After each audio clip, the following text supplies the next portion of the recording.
Matt, what is your handle on Roll20?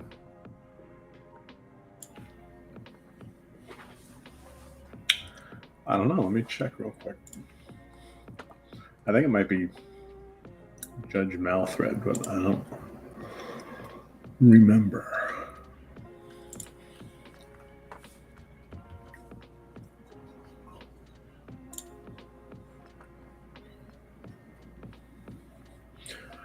Nope, just Matt L. Matt L. Okay. Mm-hmm. Weird. It's not. You're not coming up in my list of players. Huh. That's I've got weird. Matt D. I've got Matthew.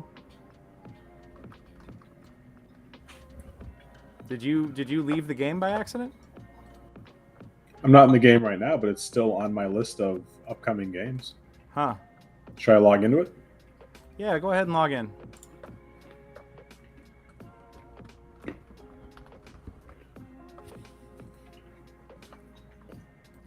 All right, I'm in there.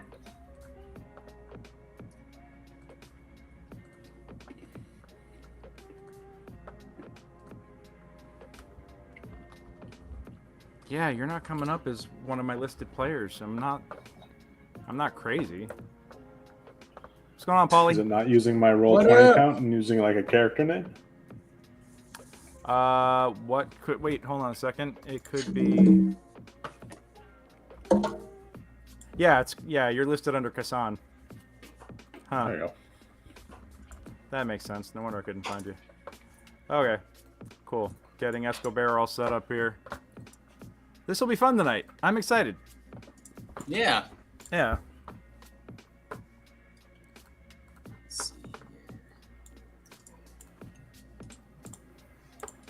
This will be exciting. The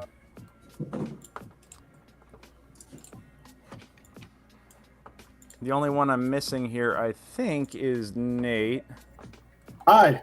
Hey. No, I mean in terms of character sheets. Oh, I haven't made one because I'm not sure where to make it. Oh. Okay. I mean, I have it written down, but... Oh, okay. Do you want to just throw it into D&D Beyond real quick? Make characters in Roll20 with the new stuff. Well, you can do it in D&D Beyond with the one D&D stuff. It's already installed. Really, I could not find it. Yeah, you couldn't find it. Yeah, I tried to do that, and I have no options for that. Yeah, I had to buy Tasha's to do it. I did custom lineage and just made everything custom.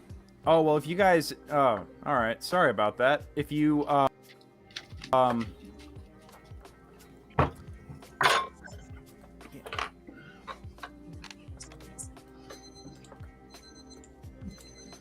Huh.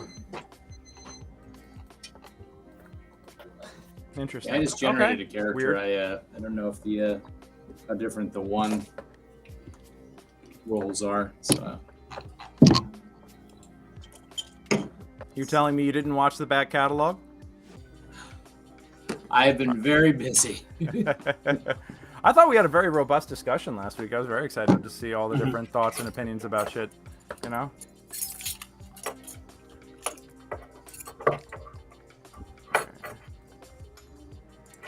Bullshit, bullshit, bullshit. My line, my line, my line. Bullshit. Right, exactly. Yeah, pretty much. I mean, I'm always feeling like that.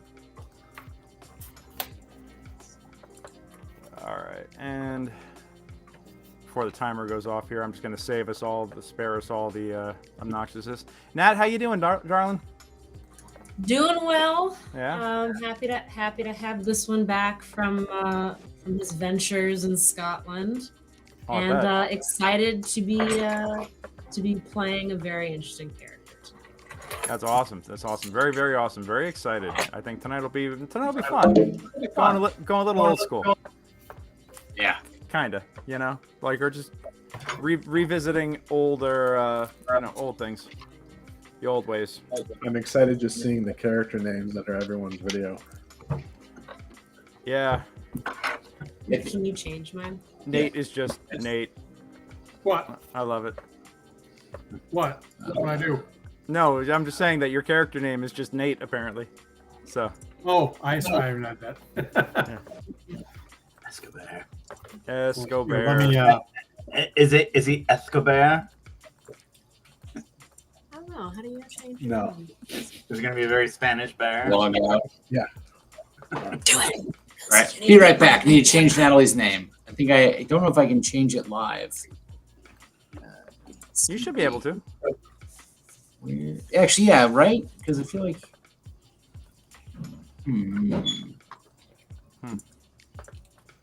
Edit name right there. There you go. All right. Well, I'm still way behind in getting everything set up here, but you know what? Let's go on ahead and just dive on in, and I'll sink or swim as we go. So, good evening, ladies and gentlemen, ladies and gentlemen. My name is DM Greg, and I am your Dungeon Master this evening. Welcome to Secrets of the Barrowmaze for September 26th, 2022. My God, we've really been doing this for 2 years now.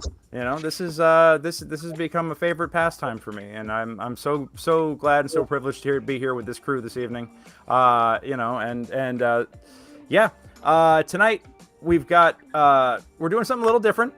Still Secrets of the Barrowmaze, but all the regulars that you've come to know and love are not playing their regular characters tonight. No, tonight we are testing out the 1 D&D rules, or at least the playtest rules for this last playtest session, even though I just discovered that the comment period is already closed.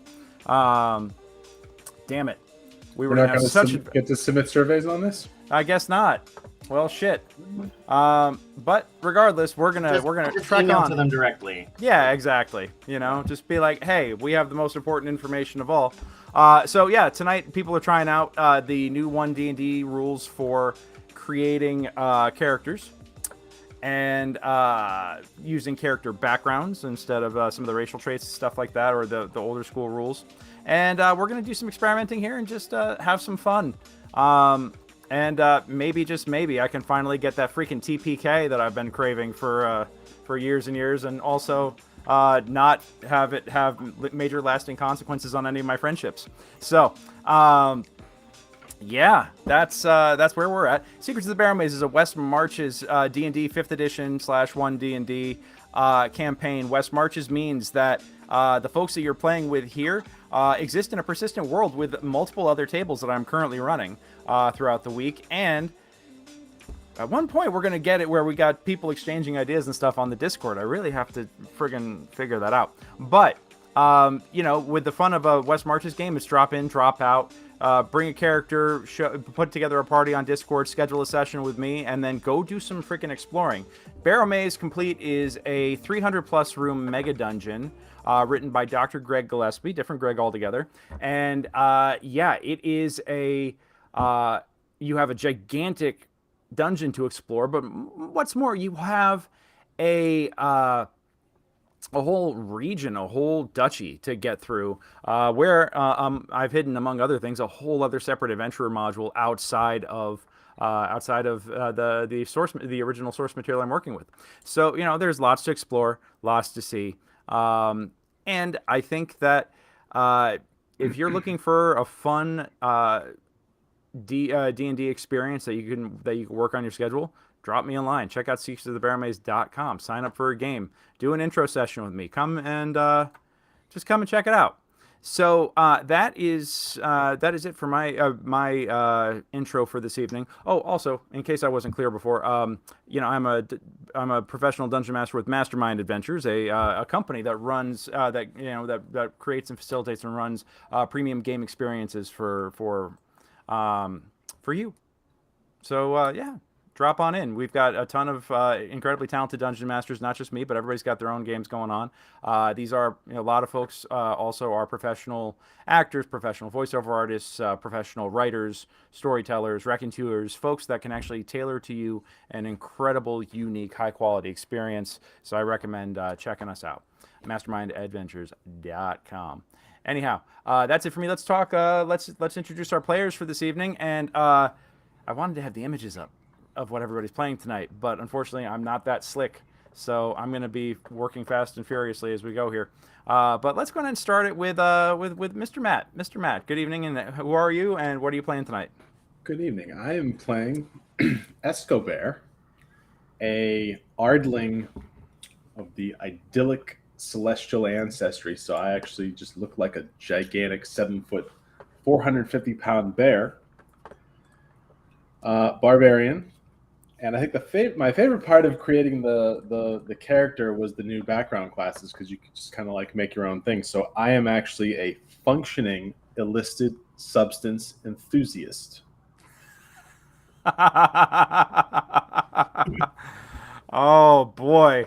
Based on a real life character who has a movie coming out, I think, next year. Not affiliated with us, but if they want to sponsor the stream tonight, I don't know how they make reach it a out. movie. I could see that as a very like crank, high adrenaline 15-minute short. Oh, absolutely. But yeah. Well, that's pretty freaking exciting. Escobar, I love it, and it is, and yes, the token for Escobar is the cocaine bear meme. If you haven't already seen it before, so yeah, well, awesome. Can't wait to kill Escobar. Let's get on. Let's get on with it. Let's go and bring it over to Anton. Anton, how you doing tonight, bud?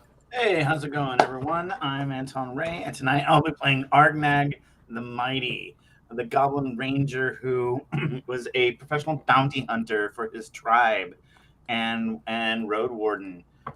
He is a goblin of the Fey Ancestry goblins that stayed loyal to the Queen of Air and Darkness. And yeah, today he's going to be here. He's going to do some Barrowmaze stuff, pursuing a bounty. Sweet.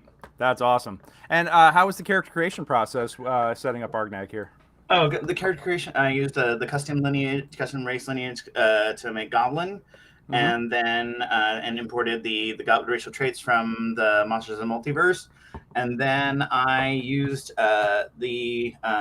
basically the Gladiator background to make him. So yeah, dude, that's awesome. That is awesome. And looking at him, he's looking pretty tight here. I'm very excited to see a solid ranger. And hey, what do you know? A goblin ranger. So what is your favorite foe then? Human? No, my favorite foe is, instead of favorite enemy, I have favorite foe, which means I get it for the first.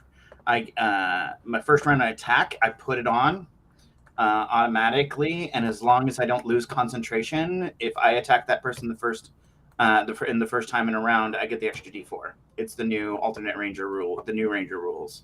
Oh wow! Okay, all right. And then instead of the favored terrain, you have Cunny, which is basically it gives you specialty in a single skill. And I chose stealth, so he's a hand axe wielding, a shield and hand axe wielding, a goblin bounty hunter. Oh man, it's gonna be like that. Here we go. Let's go. All right, fantastic. Let's bring it on over to Paul and Nat here. Good evening. Hello. Howdy. Well, you want to go first? I will go first. Hello, my name is Natalie, but tonight I'm very excited to be playing Swimsoul Ott. First name Swimsoul, last name Ott. Friends call me Swimsoul, no swimmy, none of that kind of BS. I am a fish. I'm a grung and I'm a rogue. Born and lived on the streets of the city. I know every little crevice, hole, everything. I know how to get everywhere. And I think my favorite part of me is that my skin is poisonous. And I am just looking for love. But every time someone gets close to me, they die. So it's just something I'm dealing with. But I'm happy to be here and see what happens. And I see what you did there. The poison skin and rogue. Well played. So, yeah. Well done. Awesome. Paulie, what you got? Yes, so I am playing an owlin bard named Screech McCreech. And I am an initiate of the Silver Quill. So I am out spreading great songs and trying to heal the world or rid it of badness through song and written and sung word. Yes, and so I'm a small owlin. And I play a few instruments. Well, how many instruments? Right now I play 3. I play the bird pipe, the bagpipe, and the hammer dulcimer, which you might not think would fit together, but a lot of people forget how well a hammer dulcimer pairs with a bagpipe. Is the bird pipe made of hard wood? It is. Let's see. What? Alrighty. I love it. Well, this is going to be fun. And let's go ahead and bring it last in introductions, but first in our hearts tonight. Nate, what you got? I decided to go strictly with what was in that page I have. And so I will be playing an orc wizard with the background of crafter. Okay. Artisan, basically. It's a feat is crafter. Background of artisan. Okay, so yeah, definitely not too much in the way of combat for your character here, huh? Brock, Stumblefuck of Clam Namfoodle. Stumbled duck. I mean, come on. Oh, sorry, it auto-corrected in my head. I am an orc that was raised by gnomes, and so I got the magical background of how to do this stuff, but the physique was kind of troublesome, so I was exiled out to go out and play. Gotcha. All right, I like that. And Nate, I'm looking for you in the what is your Roll20 name for me real quick? Morse. Never mind, found you. Yep. Okay. Just found you. Just because I'm trying to get everybody assigned here and set up.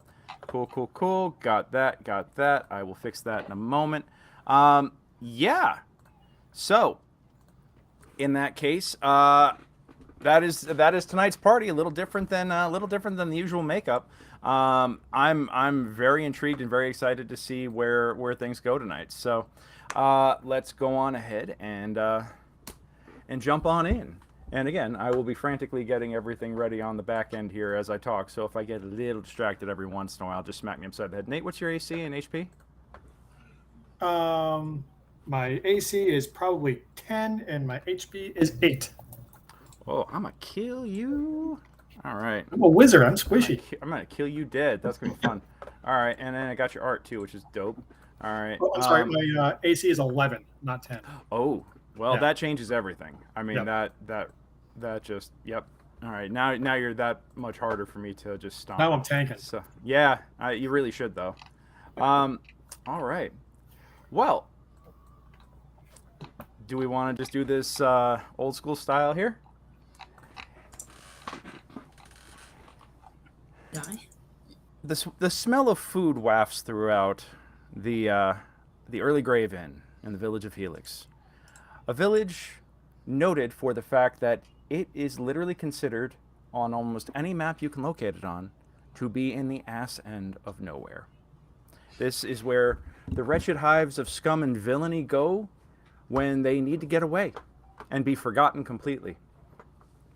All kinds of adventurers, brigands, highwaymen, and ne'er-do-wells, and highwaywomen as well, and ne'er-do-wells come through here in search of fame, of glory, of wealth, or anonymity, depending on what it is they're looking for. Because this tavern is known not for its comfy beds, because no, they certainly are not for its great food, because it's middling at best, even though they have a very nice complimentary buffet breakfast called the Last Meal every morning. No, the Early Grave Inn in the village of Helix is known as the resting stop for those who wish to adventure and explore the legendary Barrowmaze, located in the Barrow Moors, about a good 4-hour hike south of the village. The Barrows are literal burial grounds of a long-lost, long-forgotten civilization. And if you're smart, and if you're really lucky, you can go into the Barrows, find some incredible treasures, and come out nouveau riche. Most people who go down there, though, don't come back out and wind up joining the undead legions that exist, because they're not really living, but they exist within the walls of this underground hideaway of death. So, the food, the smell of food wafts about, conversation is at an all-time high at the moment. Most folks who are in the place are back and being boisterous and loud, and talking about the survivors, I should say, are talking about the day's exploits and what they accomplished and what they did, and talking and generally carousing. Now, though, the five of you are stationed kind of throughout the tavern. One of you may be at a dartboard. One of you may be at the bar. One of you may be sitting mysteriously in the corner, looking like an edgelord with a hood up over their face, just smoking a pipe. Let's go on ahead and start it with Brock. What are you up to right now? So I'm in a tavern. I will be sitting at the bar, most likely, trying to avoid touching anyone else and being very careful about space. Okay. Cool. The barkeep, a man with a shaven bald head and mutton chops, that start just above the ear and go all the way down to his bushy mutton chop facial hair, and a big bushy mustache, comes over. What are you drinking, friend? Is water an option? If you're a horse. What does everyone else drink? Ale. I guess Whiskey. I'll have one of those. Whiskey if they are feeling particularly interested in getting drunk. Ale's fine. All right, one ale. That'll be 5 copper, please. Okay, I'll hand over fine copper. You don't seem to be of the usual sort to come about here. I am not. This is my first time out, actually. Really? Where are you from? It's a small borough from ways away. Yeah? What's it called? It is called. It's the borough of the Namfoodles. Never heard of them. Yeah, are you Told you, pulling man. you pulling my leg here? I didn't think greenskins had polysyllabic surnames. Well, you apparently have not traveled much. I mean, this place ain't gonna run itself. It would fall down without me. So, be nice to the gentleman. He's in here, dressed all nice, looking all nice, smelling nice-ish. This 6-foot buxom redhead comes in. Barmaid outfit. The corset is accentuating all of the proper curves and everything else. And she thinks, I think he's quite handsome, for that matter. Here's your drink, love. Thanks. See, we need some educated gentlemen around here with some manners, she says, looking around. Oh, the rest of you rogues and this, brigands and bastards, none of you can even say a fucking thank you. Yes, I'll give you thanks. I'll give you a good what for. You just hear like grumbling and everything and some chuckling over by the dartboard, and then a thunk as an axe splits into the dartboard. Hey! Anton. We look at the hand that threw the axe, that threw a perfect bullseye into the dartboard, and split 4 darts all around it as it landed with a satisfying ka-thunk. And it goes back to a green goblinoid hand that happens to belong to you. I go up and scurry up over there, hop up and pull my axe down from the dartboard. Mm-hmm. Hey! You gotta use a dart. You can't be using no axes here. That's not fair. You're cheating. Obviously I can. Well, it's not in the rules, okay? And the rules say that you can't use. Somebody get me the rule book. And this is a rather chuffed up looking gnome right now who wants to look or thinks he looks tougher than he does. Looks like he's been around a little bit, but is he's wearing what looks to be a miniature dark trench coat. He's got a kind of a puffy shirt and a bit of an attitude. You think that this guy might be nobility trying to lay a little low, and it's just like his refinement is showing in obnoxious fashion. It's a nice. Yeah, get that book. That'd be great. Instead, I just saw a target, and so I threw at it. Because I'm not playing your game, I'm playing mine. But that's all right. Okay. I think I see what the problem is here. I think someone's got to teach you a little bit of respect. And at that point, one of his companions is like, Sir, we're not supposed to be drawing attention to ourselves. He's being, sir. Sir. Pardon us, friend. Nice throw. Your next round's on us. Enjoy your winnings. All right, I go back over to Escobar. Okay. See, I told you I could get him to buy our drinks. That's nice. As I'm hunched over a table with my giant bare arms, my little steel mirror from my backpack, my dagger, and I'm just chopping away. Might be baking soda, might be flour, might be that sweet lady Kane. It might be residuum, right? Yeah. Should have got him to get us some freaking breakfast. Out of game. It is 7 o'clock at night. So I have no concept of time. I just woke up 10 minutes ago. Give me a Constitution save, actually. Look, all right. Constitution save incoming. There's absolutely no way they're gonna make breakfast. I'm telling you, there's probably soup or stew or whatever it is that's always in these taverns. It's usually this brown. It tastes, and that's what we're gonna get. You and I both know the appropriate amount of violence gets breakfast any time of the day. Okay, yeah, you know what? Not saying we got to go there. I'm just saying breakfast would be nice.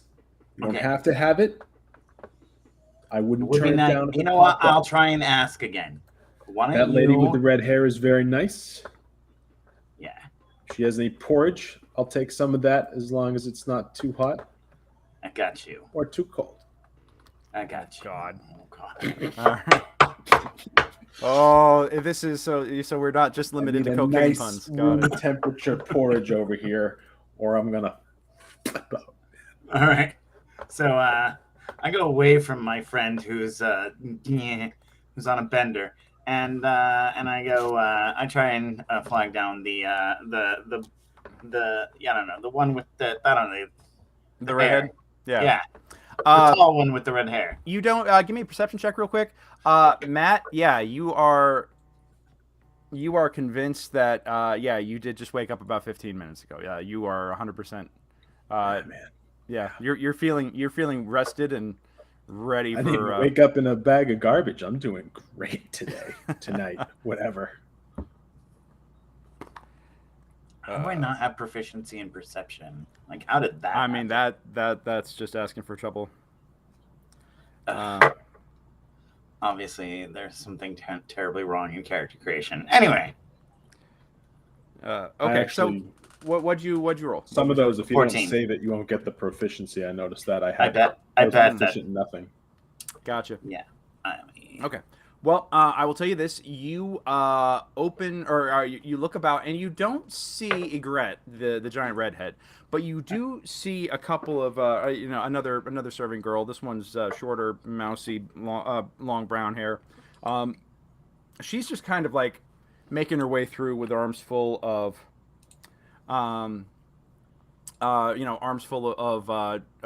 drinks and everything, and she sees you waving her about. Or waving over towards her, and she's like, just gives you like one second, mate, 1 second, and she turns and delivers a drink to the this rather interesting looking grung sitting off in the corner by themselves. Just puts an ale on the table. There you go. Yep. 2 copper, please. I slowly take 3 out of my bag and Oh. give them to her. Oh, thank you. She reaches for them and then sees that they're sizzling a little bit on the table, and she's like, "I'll come back. I'll come back for them." Before you go, Yeah. Yes. can you bring me your largest container of water, please? Dirty water, clean water, doesn't matter.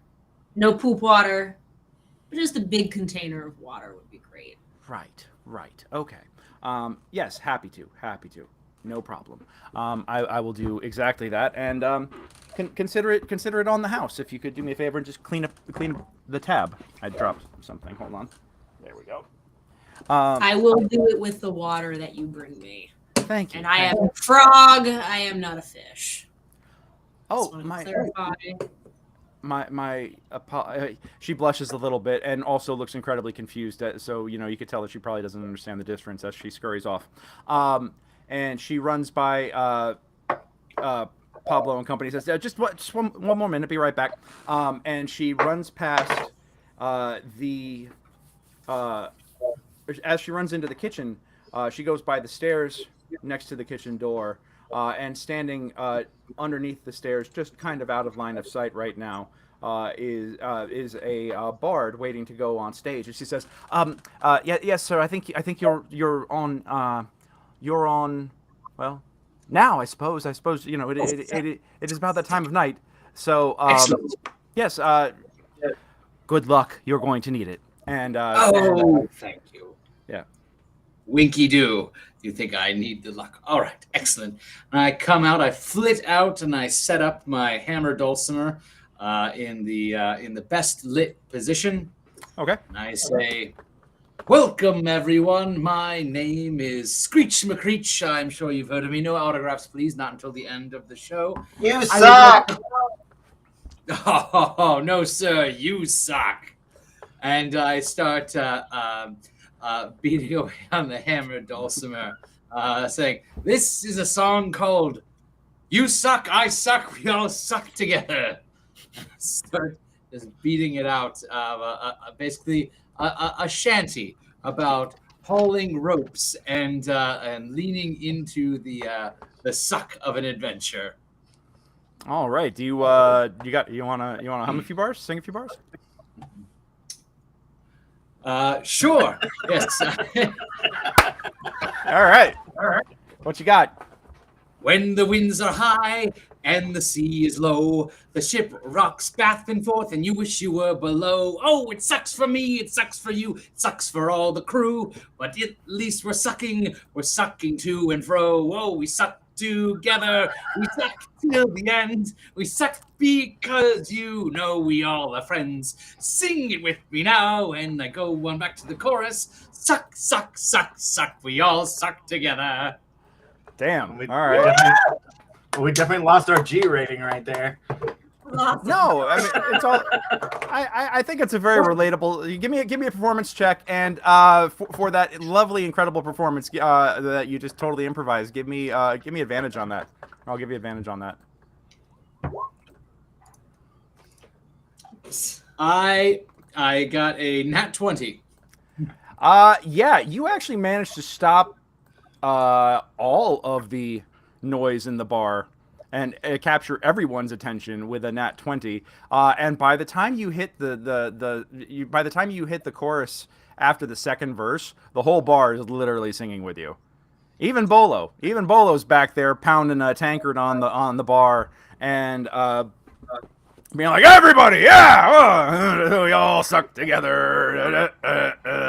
And yeah, you have stolen the show for the evening, and as soon as the song ends, people are actually yelling for you to sing it again. So naturally, you immediately do another encore, improvising another set of lyrics with that natural 20, much to the delight of the crowd. And I'm gonna say, hold on one second. You have people literally throwing money at you for this. Do me a favor, roll a d10. All right.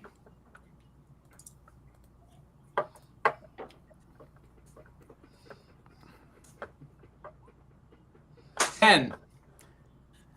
You wind up picking up 14 silver pieces, or the equivalent of 14 silver made out of silver and copper. So people are throwing some appreciation for all of this, and Thank you very much.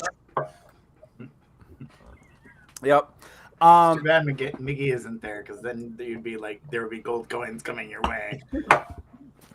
Well, at the end of the performance, you go on for a while. You sing a couple more songs, and after a little bit, the tavern starts to slow down for the evening. People start, the heavy drinkers just settling in to keep their cups full and get their minds off of whatever.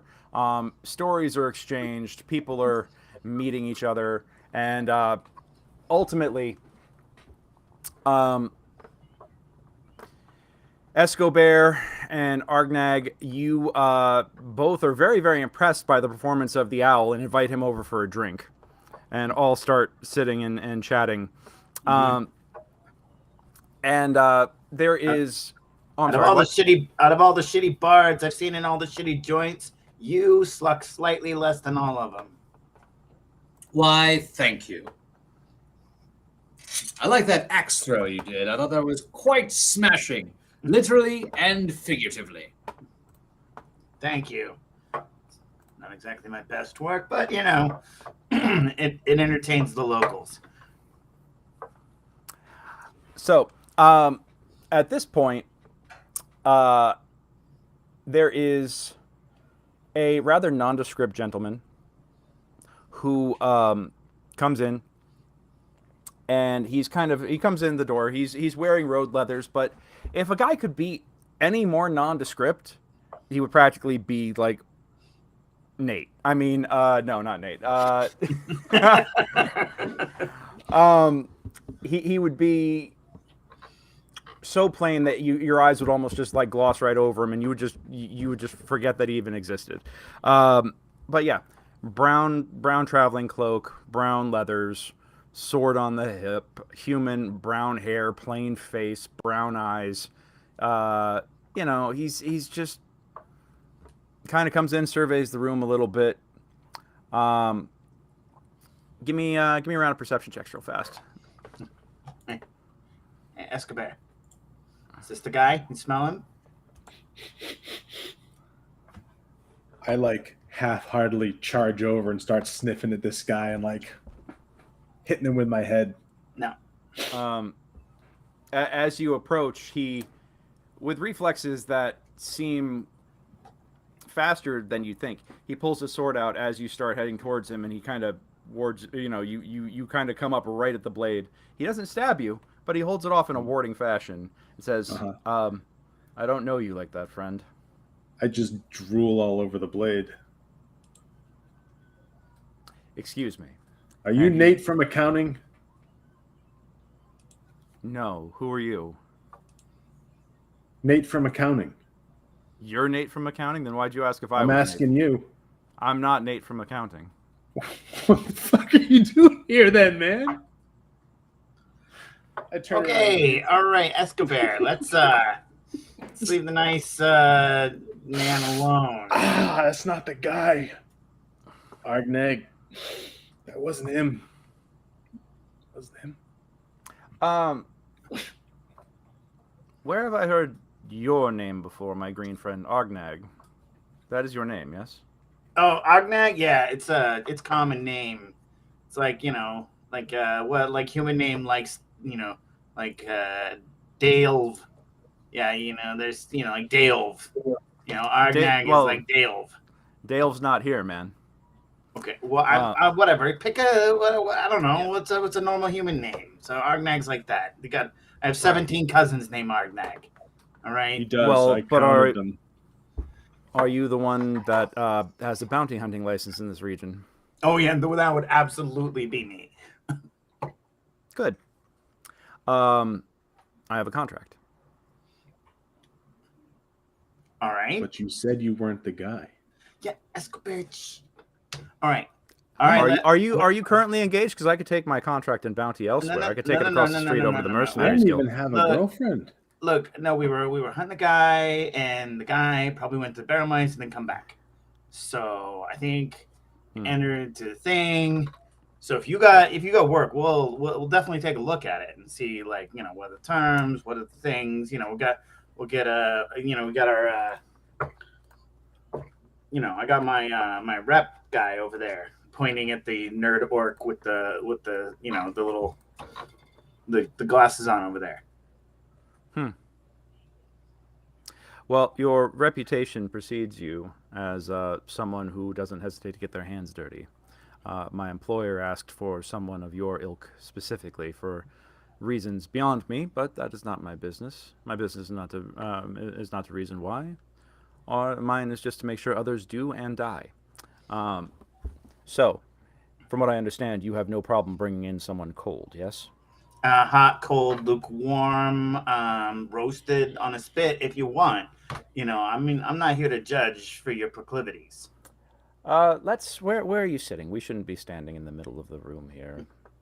Over here, with my friend Escobar, and this is the least shitty bard I know. Very good, very good. Yes. Do you work with this not shitty bard? No, I just met him, but you know, it's good to have someone to distract around. You know what I'm saying? And to tell a great story. Yeah. Right. You know. Forgive me, my feathered friend, but my business is with the bounty hunter alone. If you Yes. know. Oh, yeah. Scratch, if you don't mind giving us a. Not at all. I will, as the humans say, fuck right off. There you go. He's not wrong. All right, Longshanks, what do you got for us? A simple request.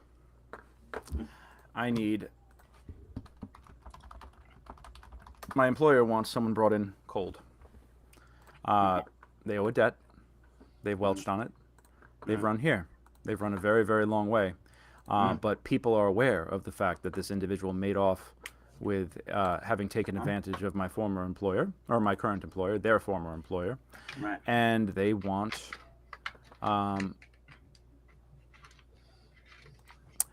this individual to be made an example of. Okay. So now I have a couple questions. Yes. All right. Because any bounty hunter who's worth the salt is never going to take a job without asking the questions. Right. Okay.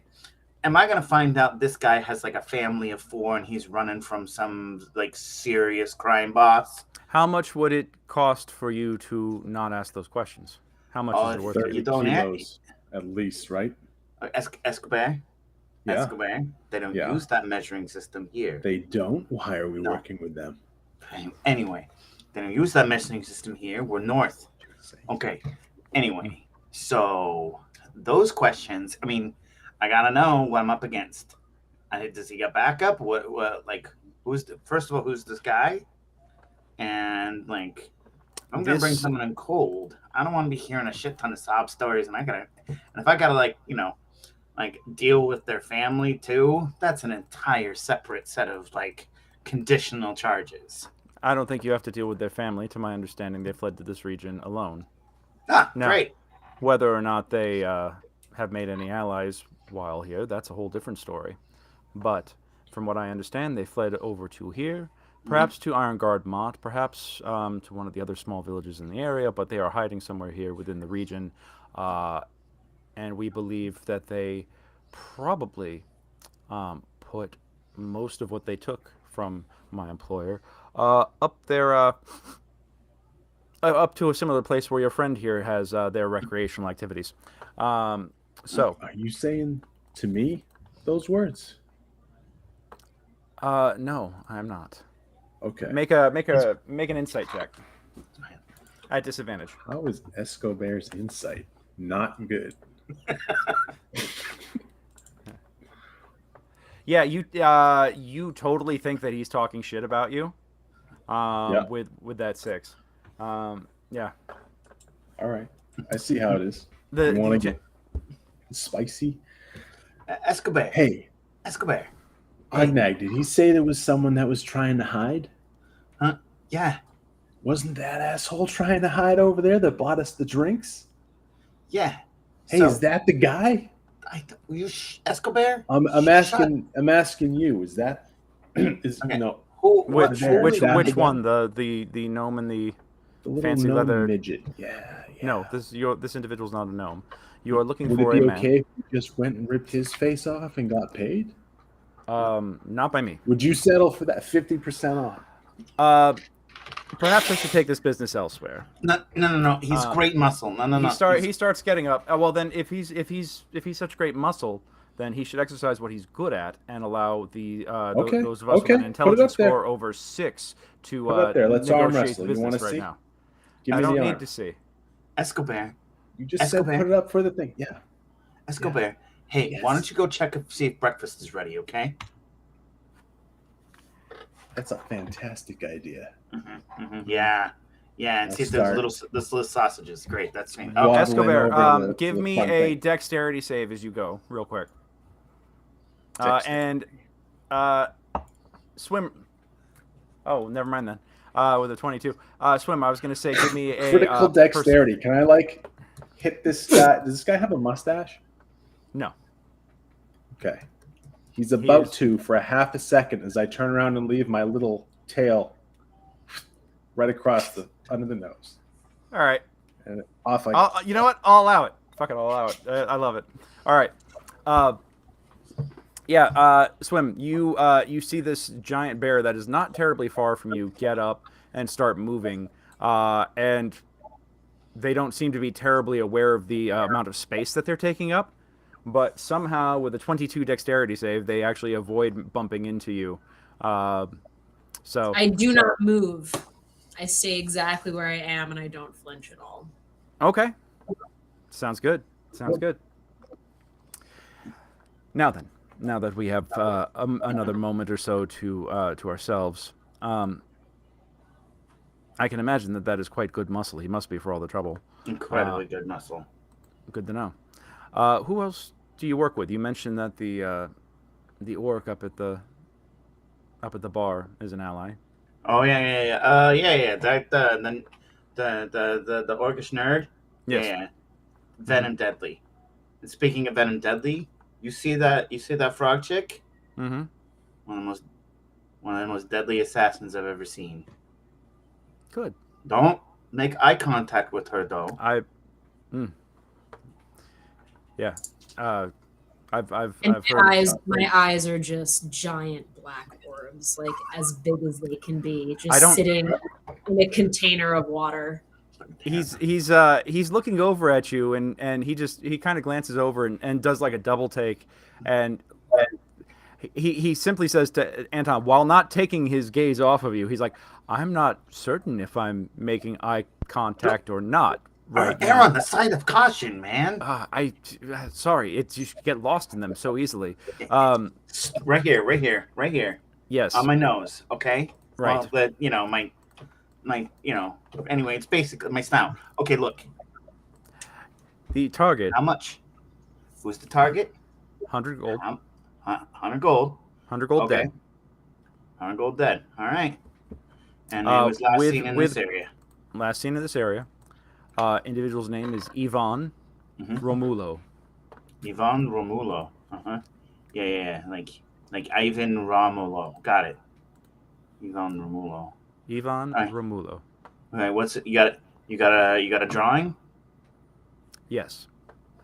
And basically slides takes a scroll out from his cloak and slides it across the table. And it looks to be a pretty decent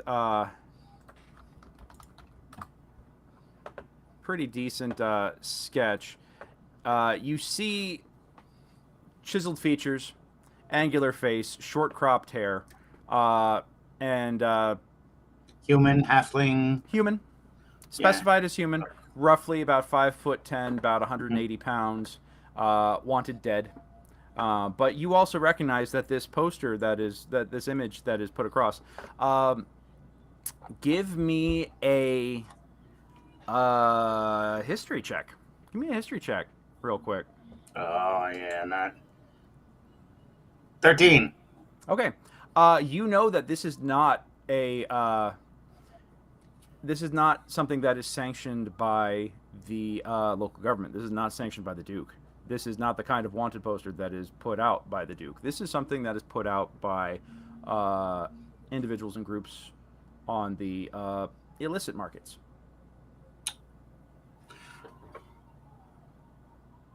So I'll take this job, but the Duke here is pretty swift in his justice and what he thinks. It's going to be hard getting out of town, and with the evidence you're going to want. So we're going to need an additional 50% on this up front.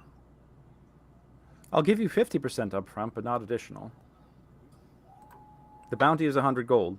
I've been told that you're good at this. Mm-hmm. And honestly, if I'm being fully transparent here, the disdain that most of my kind have for the variety of greenskins and other creatures that make up your party make you relatively expendable in taking care of this job. So you we'll give you the 50 gold up front and the other 50 on delivery of their head.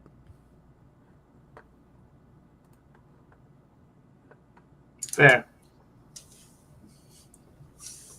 Excellent. And he takes the piece of paper back and sticks it in his cloak, puts the sack of gold on the table. You hear it ching, ching, ching. And says, I know that he's somewhere here in the region. I'm sure if you ask about, you might be able to get a few leads. Just be discreet. And the less you know about your employer in this case, the better. I'll be here. I'll be back in 2 days. Got it. And he heads out the door. I flag down Escobar. Come on back. Yeah. Actually, real quick, cutting real fast. Screech and Brock, you both are standing at the bar as Escobar comes up, yelling about breakfast. So as this conversation is going on, Escobar. Yes. For the last time, I told you, it's dinner time. Okay. Let's right. make this work. I'll have one of those. What are those the peat for thing? dinner things? The peat. What is it? Oh, yes, the pizza. I'll have a pizza. Okay, with extra bacon. Hold the sauce and the bread and everything but the bacon, and just bring me some goddamn bacon. Jesus. Oh, well played, sir. Well played. Right. At that Right. point, wouldn't that maybe? Or don't you want it as I've toast? Give me a piggy pie and a blanket. Yeah, you can't get that by me, barkeep. All right, I got the big brain ideas. He has the big brain ideas, he says. Great. It's Bear the Dude. Excellent. Screech. I love it. Will you play the song of my people, please? Which one? The harmonious one or the rageful one? I don't know. You're the professional. Roar! Roar, roar, roar, roar, roar. Escobar just starts headbanging. Let me get the bagpipes to properly accompany myself. We hear a big. No, that's okay. I'll clap politely for the Well, performance. to get it, the best part. All right. Anton, as you hear them rocking out at the bar, you turn around and waltz over to Swim. Hey, see over here? First of all, I'm freaking blue. I'm not even green. So that's not even an insult to me because those freaking greenskins, I don't even know about them. So let's clarify. So, okay, I know we don't know each other, but you look, you look danger savvy, and I just got a job that is too big for me. If it's too big for you, I'm smaller than you. I'm 3 So foot how's that 11. I'm 3'3". Yeah. So how do you wanna do with that? So that's what I'm saying. I think we need to number. Put us See, together, we're like a regular person. okay, so I got Escobar over there. He's my muscle. Hey, right? Argnag, look. And I've got Brock's little frilly vest thing, and I'm like, Great. Give it back. That's mine. What are you doing? Okay, and then we're gonna get that orcish nerd, and he's gonna come along, and he you know plays with the fundamental forces of the universe. I don't know. It's bullshit. Anyway, and then we got a bounty, and this guy. Money? Oh yeah, 20 gold. Per person or just for me or what's No, like, per. It was 100 gold total bounty, so it'd be 20. okay about. Okay. We Okay. need at least 5 to do this right. We need a trail. We need distraction. We need muscle. We need an investigator, and then I need someone to help me bag him. Okay. Can I get a big jug of water out of it as well as 20 gold? You can buy a big jug of water out of your 20 gold. Okay. All right. So now you want to shake on it? you know what? I'm gonna go ahead and not, because I have a tendency to put people like you's your skin on my axes to kill things faster. So Are you talking about the skin of my dead brothers and sisters? yeah, but the little ones, the little frog ones, not the big frog ones, totally different. As long as I don't see no blue skin bullshit on your shit, No, We're we're fine. good. We're good. use the green, the red, the purple. No, it's those yellow fuckers with the little red spots. Those guys. Oh God. even better. Fine. You're the welts, the size of Anyway, you know what I mean. I'll be your number 5. Okay, great. Hey, Escobar, grab that stupid bird and come over here. I am an owlin, and I have fantastic hearing. I flit on over. Sir, did you require another song or just a bit of a chit-chat? Okay, so here's how this is gonna work. All right, we're gonna pay you 10 gold, and then I don't knife you in the alley. Oh, I'm quite good with knives myself, friend. Right. I have a bear. So Ah, this is a job. okay. You're gonna get paid, and Yes. you're gonna be a distraction. Okay, you get paid 10 gold no matter what happens. All right, and then if we succeed in our mission, you get an extra 10 gold when we're done. All right.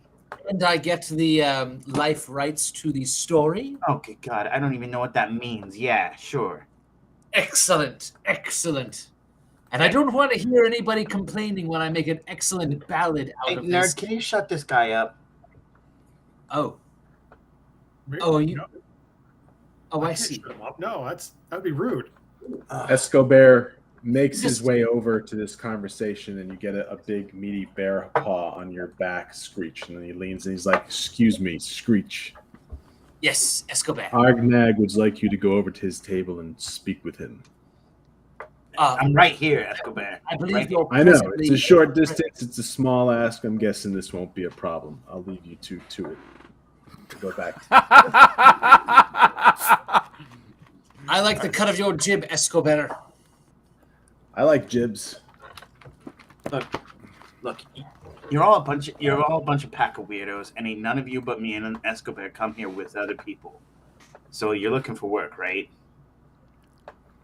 Well, I think we've already covered everything. I'm ready to go whenever you are. I don't know what else needs to be said.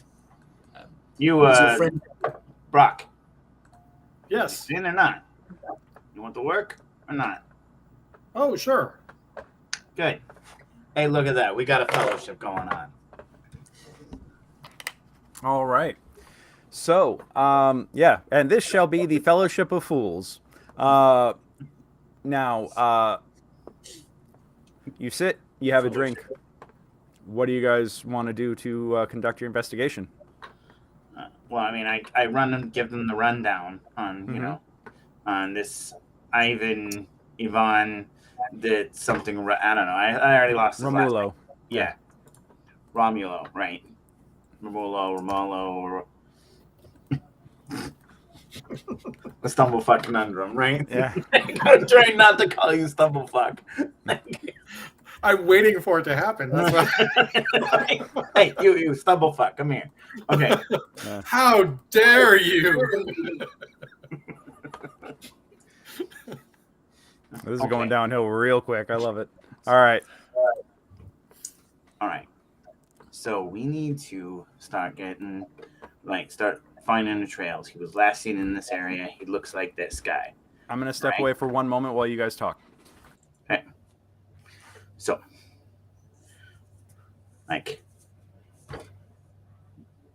Stumbleduck.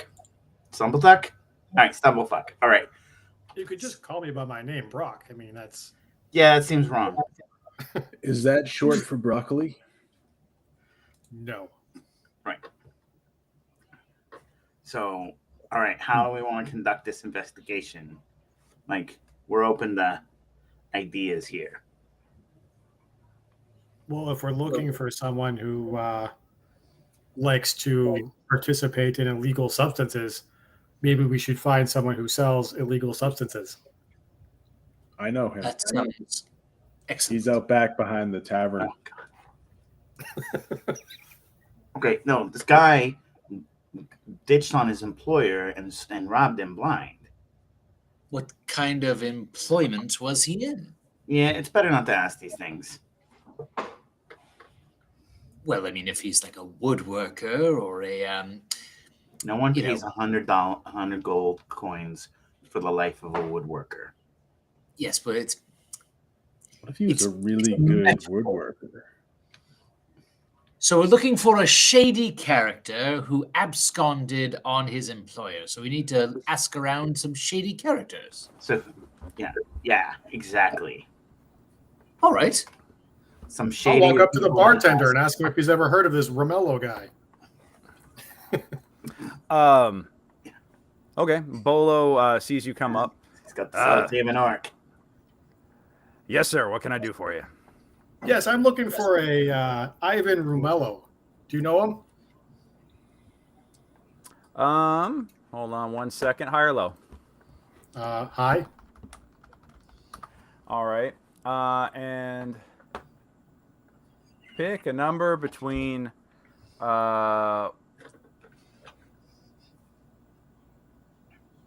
actually, never mind. I meet a lot of different people around here. Faces come and go all the time. They kind of get blurry. Maybe something could help me jog my memory a little bit. I don't know. So many Well, maybe faces. we should play like a memory game where we try to identify the people who come in the most. No, I don't think that's going to help. Maybe we should make a list of all the people you know, starting like who comes in most often and stuff. No, that's not going to help you. Well, I don't know how else to jog your memory here because those are the things that work for me. Is I start writing stuff down, making a plan, and Right. Send one of your friends over who's a little bit more street savvy. street savvy. Let's see. I'll just point over to just randomly Not the bear. Already walking over. Yeah. This is a relatively confined space, right? So I mean, it's a tavern, but it's a small tavern, yeah. So, Polo, were you pointing at me? no. He was the one pointing. We need someone with Going on? lots of street smarts. Street smarts? Like Yeah. Are you word from game around here? You know all the association? streets, right? Swim soul, I believe. I'm just saying that I know a lot of different people, and if somebody wanted to help me jog my memory, maybe. Oh yeah, I know that Crawl finger up out of thing. the bar very slowly and very like almost Give me skeleton-like. an intimidation check.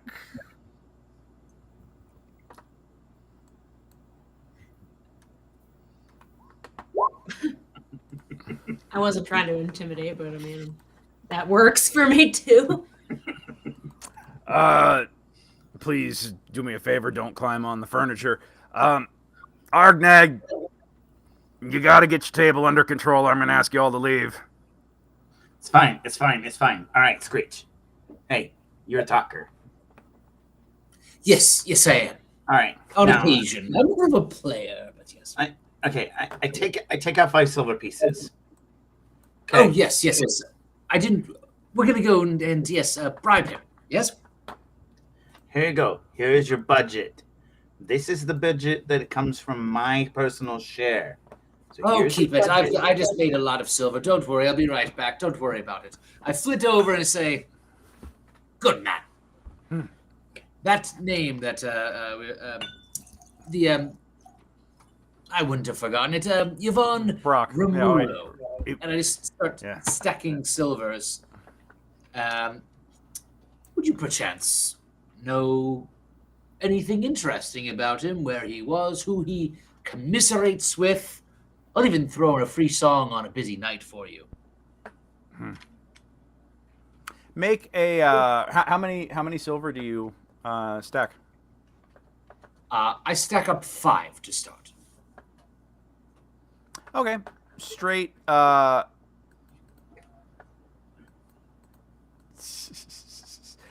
You stack up 5 silver, and he kind of looks at it and he's like, "Okay, just straight persuasion roll." 13. 13. Yeah, I might know a little something about him. It sounds familiar, like it's on the tip of my tongue. Oh, well, let me see if this will loosen your tongue a little bit. And I put 2 more on top.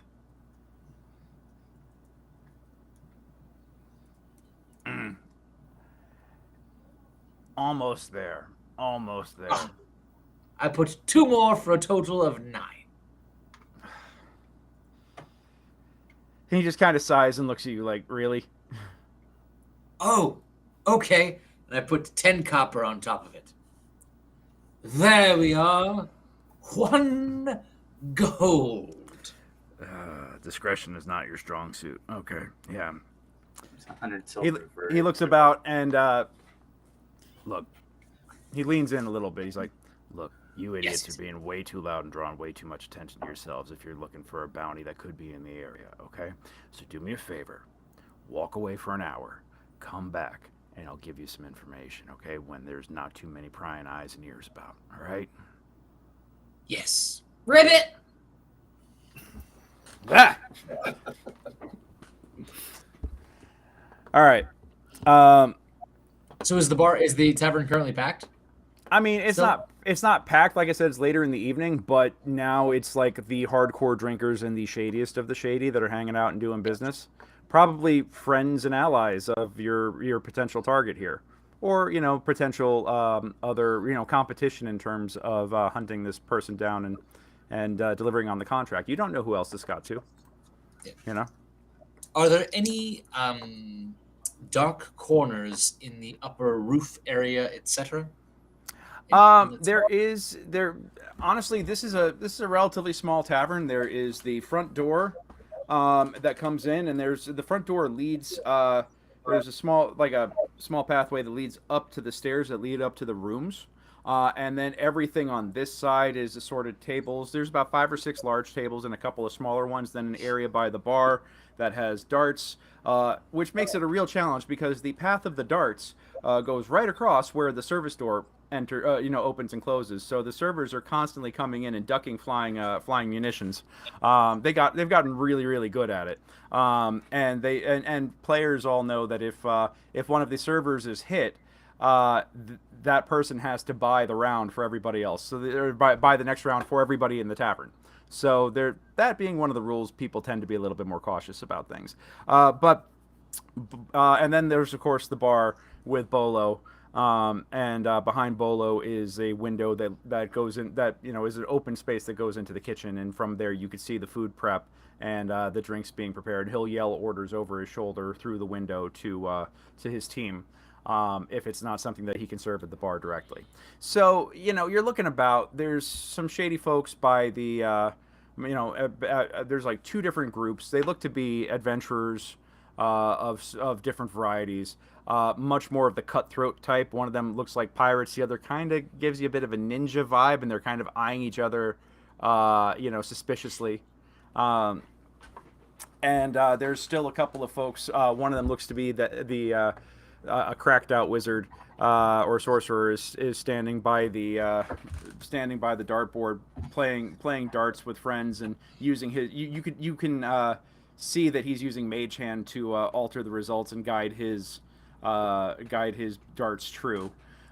The incognito nobility from earlier looks like they've taken off at this point. But like I said, this is at this hour. It's not the best and brightest. It is pretty much like the cutthroats and the weirdos. It's like you're almost at like Dark Lord of Denny's kind of hours, where the goths all come in and take the back table and be really obnoxious with all the theater kids. So that's kind of the vibe that you're getting in here. And but you said that you are Anton. You and Swim. What are you two doing? You're doing something else. Escobar is nice and loud, and Screech is nice and loud. I'm gonna take this opportunity to signal Swims over here, and I just freaking stealth away. Okay. All right, and where you guys head to? I'm gonna go check. Check the occupancy of the brothel. Okay. Someone here has been reading the map. I don't normally talk about the House of Ill Repute around the corner that much, because I try to keep this a family-friendly game, but, we're all adults here. Yes, you go around the corner, and you go over to the brothel, which, hold on one moment. What did I do with my... I have my files around here. Are we stealthing? Is this happening? Are we in a game and we're stealthing? You guys are actually stealthing over there? Yeah. Oh my god. All right, double 24s. Yeah, y'all are being super stealthy. You guys just go out the front door, but you time it so well that no one really notices you leaving. They're all still like listening to Screech and Escobar yelling and screaming at the bar about something, and nobody can really seem to figure out what they're yelling about or what's going on, but it's an entertaining sight. So your 24s indicate that while everybody else is paying attention at the door, you just take advantage of that. We're like fucking magicians. Just disappear.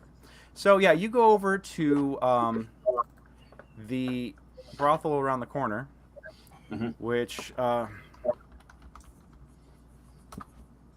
is known as oh my gosh, the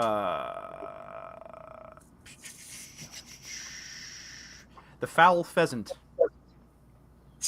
Okay, and that's not very sexy at all.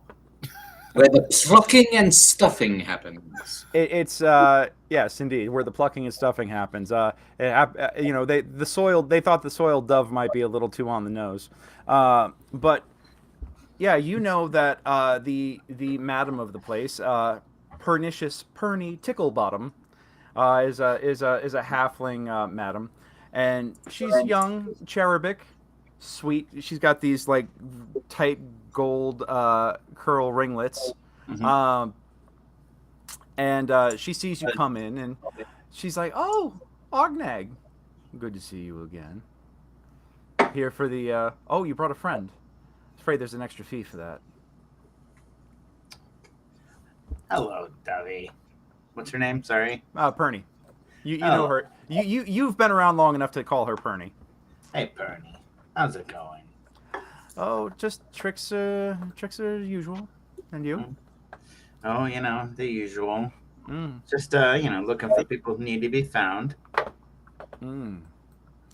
Well, who can I help you with this time? And you're not going to smash any windows like last time, are you? That was a one-time thing. I'm Like, still. I paid you for the window. This is true, but we're still picking glass out of the sheets. Huh. Some pay extra for that. You know what I mean? Not as many as you'd think. We're a house of comfort, not. But anyhow, yeah. So what can I do you for? Well, for free. But other than that, no. We're looking down for some chiseled human, like a dark-haired chiseled human-looking guy, like maybe little elf in the woodpile, like 5 generations ago. You know what I mean? Like, could probably cut glass with those cheeks. I think I know the type. Give me a high or low. Low, because we're short. Yep. She says, what's his name? I mean, I know what the name I am supposed to know him by. Who knows if he's using it? But it's Yvonne. Yvonne. Yeah.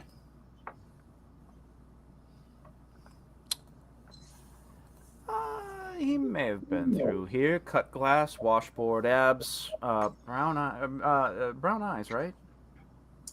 I mean, is that what it says on the little sheet? It actually doesn't specify an eye color on the sheet, but short cropped hair, cheek, killer cheekbones, washboard abs. Yes, and dark short cropped. Yes, came through here, dropped some money recently. Yeah. I heard he's got a lot of money and dropping in places he shouldn't be. Can you give me a... What, is he married? No, not that I'm aware. Well, then he's perfectly fine to do whatever he wants as a consenting adult, but of course... I think the problem is he's dropping other people's money. Oh. And well, that would be a problem, and normally if you're going to go all in on the extras like that, normally people who do that only do it with other people's money. So I'm just saying that maybe you could give me a little information as to where they went and when they were here last, and that way if anyone else comes looking for any other information, like, you were definitely helpful in the recovery of the individual. Oh no. You leave my name out of this. Well, I'm just saying, if anyone does come looking, I will turn them away from you. Yes, I mean, my whole business is based on discretion, love. I If know. people find out that I'm sharing information, I understand. This could be a problem. This is supposed to be a safe space. But for you, Mr. Frequent Flyer with the punch card all the way through, ready for your free reward, I'll give it to you right now. Yes, he was here. He's been here a few times. Every time he's come in, he's paid top shelf, tipped well, clearly fucking with other people's money, literally and figuratively. Now that you've told me that, it all makes sense here. I thought he was just another rich boy like the Duke. Oh, Don't know what you're talking about. neither do I. Things just slip sometimes, What is that Duke of the Joes guy around? Yeah, no. Oh, no, he's way too straight edge, but oh. He can come by and report for duty here anytime. No, I meant the lordlings, Right. Oh yeah. The heir apparent. He's here more than you are. I'm here. Pretend I don't see it. Do you mind? Sure, sure. Gotta, I gotta, Oh, associate. It's associate. Do you? No, oh, business, you two have- business. No, business associate. Are, yes, No. this is my business. So yes, I'm curious. No. How does it? The point I'm getting at, Hmm. the things I need to know are how many friends does he roll with? He comes in alone. Okay. Now, does that mean that he travels alone all the time? I don't think so. But he comes in alone, Okay. and he is. Does he have a favorite? Indeed. Can I talk at them? They're occupied at the moment, but We can wait a few. okay.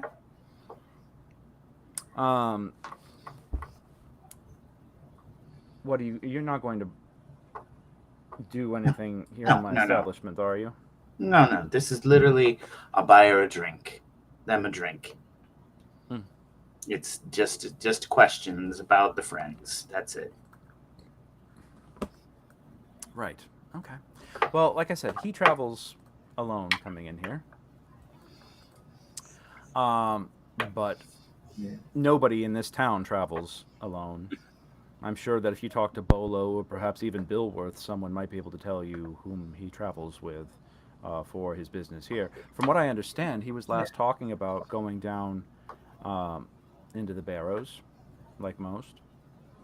But, which is where I assumed he got the money from. Mhm. But if he's spending other people's money here, maybe it's not the Barrows that he's going to. Maybe he just is talking tough. Because, why risk life and limb? All right, pal. But he comes in once a weekish. Probably due tomorrow, as a matter of fact. Comes in just after sunset. Thank you. Ribbit. Swim, while all this is going on, do you want to do anything? I'm standing with my back against the wall Mhm. because I'm very scared of touching people and causing a mass murder accidentally because there's a lot of skin here.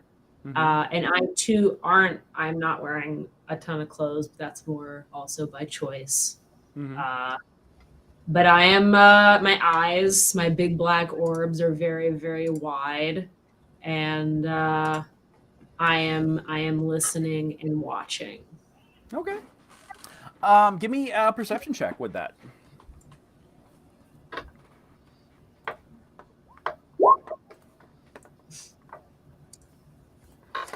All right. 11 perception. So yeah, you've never been in this place before. You know what goes on here. You know what it's for. Because of this, it kind of triggers your natural phobia of touching anybody and doing them undue harm.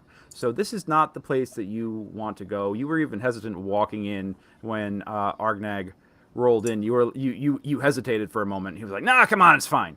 So you're kind of standing about, and you're more existing within your own discomfort, trying to avoid touching anybody. But don't worry, no one's coming near you because they don't normally see grungs coming through into the brothel.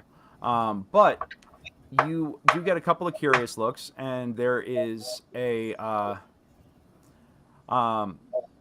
rather large orcish gentleman who is working behind like the wine bar in the corner, and he you catch him kind of like staring at you a little bit.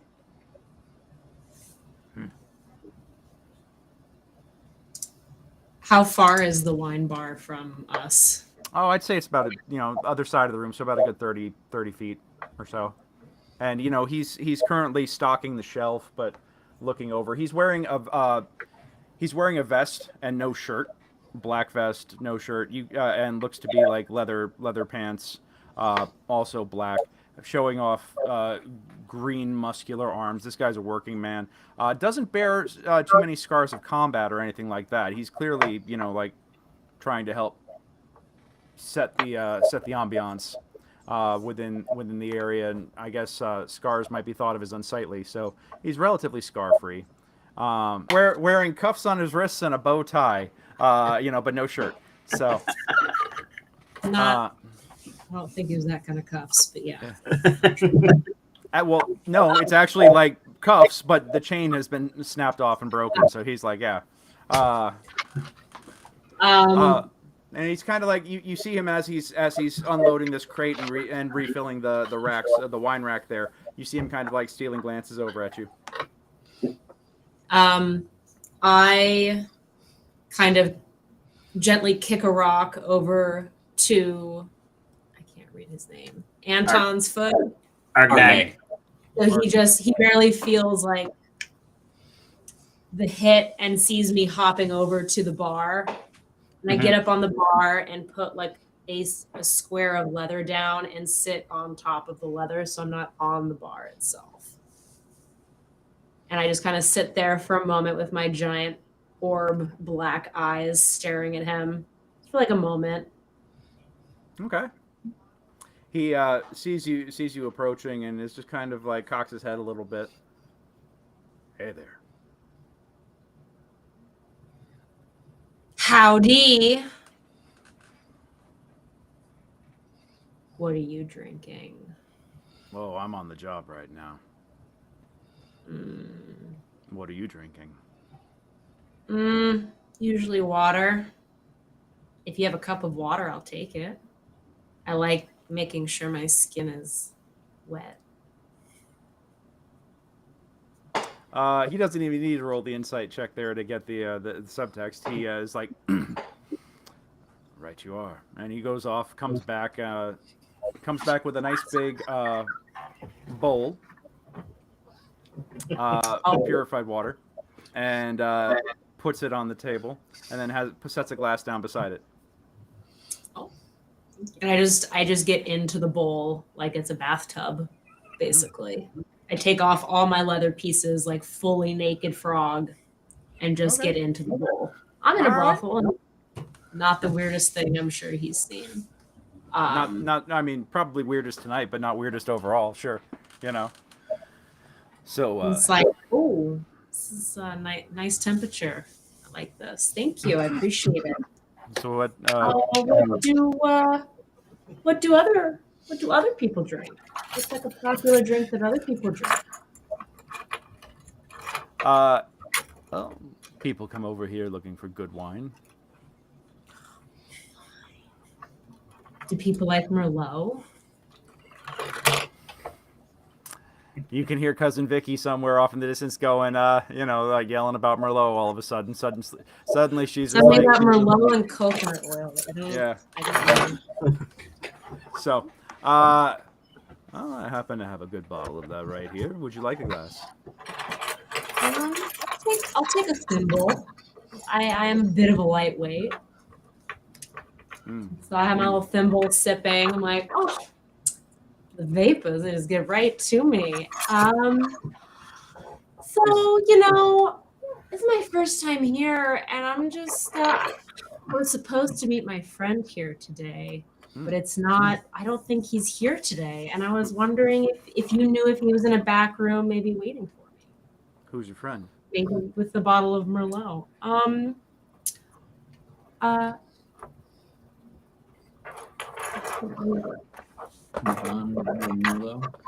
Yvonne. I call him Yvonne. I have a special relationship with him. So it's a bigger dude, Right. So you like big guys, huh? Yeah. The bigger the better. The bigger they are, the harder they go down on me. He kind of blinks for a second and is just like, well, Upped it to PG-13. Excellent. Right then. So he says, well, who's got keys jingling around or something? There we go. Yeah. It's a Kinda- brothel. There's lots of keys jangling around, lots Yeah, of chains. you hear lots. It's just the sound of belt buckles hitting the ground upstairs. That's all that's going on. Well, I've heard the name before. Haven't seen him tonight, but if you want to hang out for a little while, maybe he'll show up. And if Are not, you working? Are you working tomorrow night? What's your schedule? I'm here almost every night. Oh, No so place- if no you're place. here almost every night, what nights does he usually come in? Usually the. Actually, I think he's doing. He comes in about once a week, and I think he's doing about tomorrow night. Beautiful. Yeah. So does that mean But- you want to? but- I put 3 pieces of copper down, kind of put them over. Like, I appreciate the thimble of Merlot. Can we make it a date tomorrow night for another thimble of Merlot and a bath?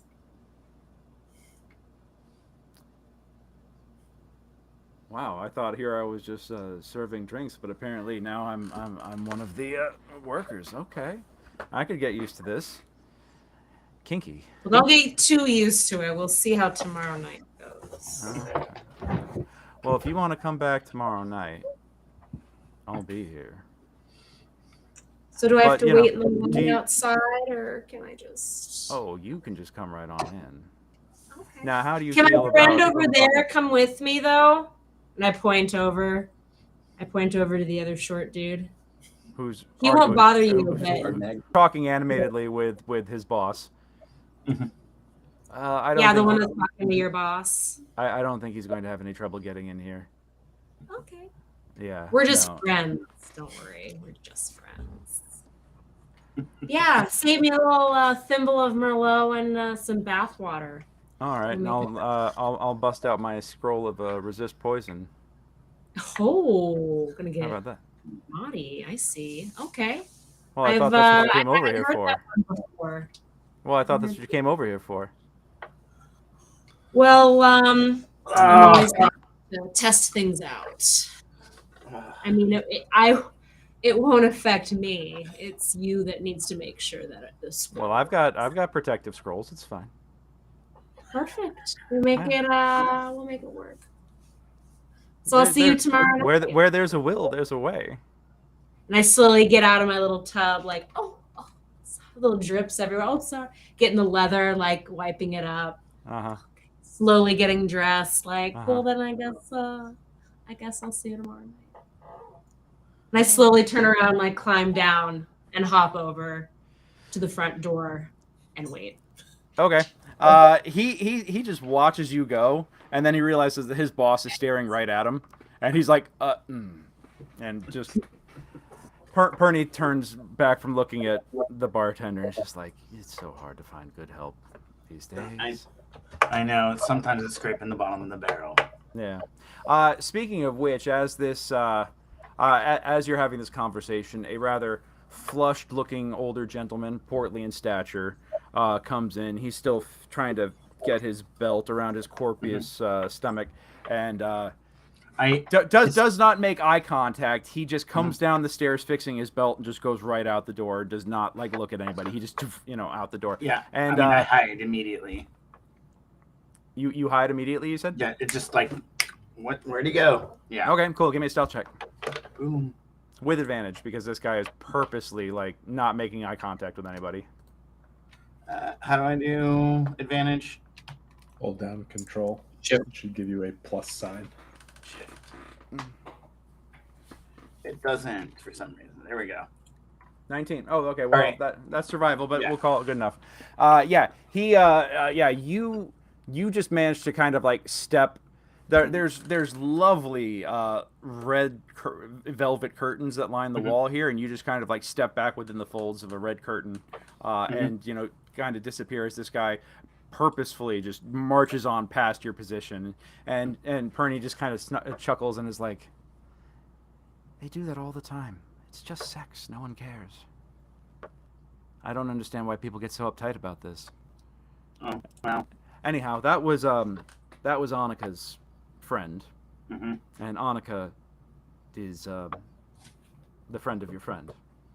So, if she's following protocol, she'll be back down here in a minute to sit at the bar and Thank wait. you, Bernie. So, Appreciate it. I got you. Just I'll be she good. doesn't. Yeah. She's relatively new. Be nice. It's hard to find good help these days. And she chuckles and heads back off to the behind the bar back office area. After a couple of minutes, what do you guys do? Anything particular? Yeah. While you're- Hey, like let's get the bird. Ribbit. Yeah. Can you get the bird? Cool. We're gonna cut back Yeah. on that. Back to the bar. Back to the early grave. Escobar, Brock, what are you and Escobar doing with Screech? What are the three of you doing as like it's down to literally the dregs at this point? Right now, I'm arguing with the bartender about how come the frog lady got water, but I wasn't allowed it. What are you, speciesist? Well, apparently you are, because I asked for water. You said that's only for horses, but someone else wants it. Well, she didn't come to me and ask it from me. Just saying it's unfair. Well, do you want? I've still got her tub of water over there. You can go drink from that.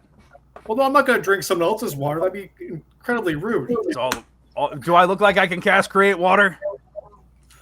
I don't know. Can you? That's none of your goddamn business.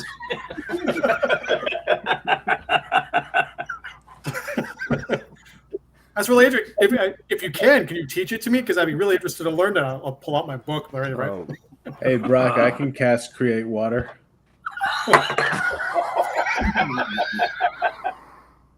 I'm not falling for that one again. I got you good, fucker. Oh, what the hell?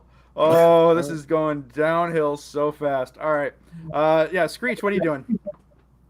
I am playing my hammer dulcimer to a group and having a little sing-along, and then I swap out to my bird flute and I swap to the bagpipes. It shouldn't work. It's the impossible equation, but it does. Give me a performance check on that. And since they are drunk, they think it's amazing. You know what? They've had enough to drink. Yeah, you could roll it with advantage. I'll let you have advantage on that. Oh, there you go. 23. Yep. You have them wrapped around your little finger. You had you almost blew the transfer between the dulcimer and the flute, but after a second, you actually worked it in as a bit, and now you're going back to the fact that you missed the flute with your beak, and then you'll take and then blow the note, and everybody's just dying laughing at this, and it just adds a whole new element to the performance. So yeah, and you kind of file that away in the back of your head. It's like blown transfer equals comedy gold. Got it. All right. Yes. Brilliant. Perfect. So yeah, you are doing that, and let me see.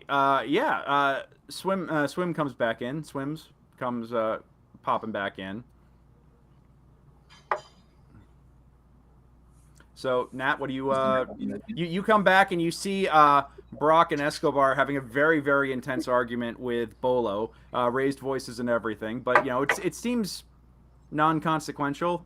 It's not like they're at each other's throats. They're just having a very loud argument, but about nothing in particular. And Screech is currently playing to a raucous, drunken crowd of like 8 people who are all banging tankards on the table and singing along loudly and laughing whenever he fucks up. But he's playing it perfectly. It's like you can improvises. Exactly. Improvises. So yeah, what do you want to do? Swims, it's up to you. I come dashing in right up to the is the bird on the stage, or is he just? Is there a stage? Where Screech? Yeah, where do you want to be?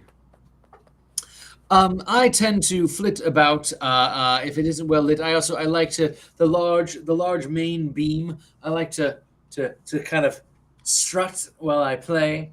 Okay. Kind of do a little bit of a walk. Cock up So the I walk. go over there, and I'm saying, "Ribbit, ribbit, ribbit, bird, You need to come with me. I give a little nod and a little I wrap up the song with a flourish and say, "Thank you very much. I shall be returning tomorrow if you are so lucky. Don't forget Maestro Screech McCreech. Good night." Right. And I flit down. Okay. So you flit down. Always leave them wanting more. Yep. Do you grab your compatriots or do you just start heading out? Was it just me you needed, or are we gathering everyone? He just said get the bird, and I think everyone else is busy. Gotcha. I will say, you might want your bird pipe. Oh yes, it's right here. Good. Make sure it's hard. Let's go. Oh boy. I take him to the brothel. You never want a flaccid bird pipe. Yep. As they go, Argnag, you're sitting there on a couch in the waiting area, and down the down the stairs comes in very tight bodice, red dress, black bodice with a very nice black leather belt and heeled boots. Comes down, long, well coiffed, brown hair in big curls, big blue eyes. Comes down this woman. She's tall, buxom. She sees you. She smiles. She does. You haven't seen her before. She hasn't seen you before. She comes over and sits down. She's like, "Well, hello there. What brings you here tonight? I bet I already know." I bet you don't. Oh, Can I get you a drink? of course. I order over a drink. She goes, Maxwell and the orc from earlier. My usual, please. Mm-hmm. On his tab. Right away. And he goes off to the back. Oh, did you want anything, sir? I'm good. All right. Yes, well, what can I do for you while we're waiting?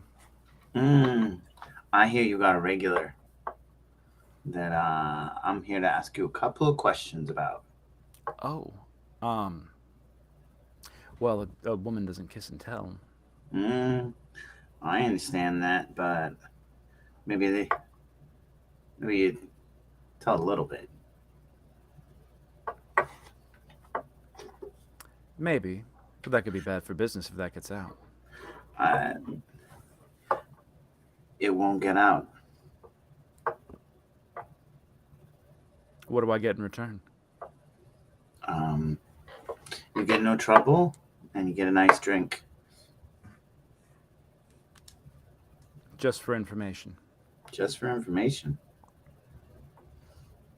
Who are you looking for? It's a really well chiseled, big pink skin. Oh, yes. I hear you got a regular stand a night with him tomorrow. I hear. I do. What's it to you? I'm actually just looking here for information about his friends, about his associates.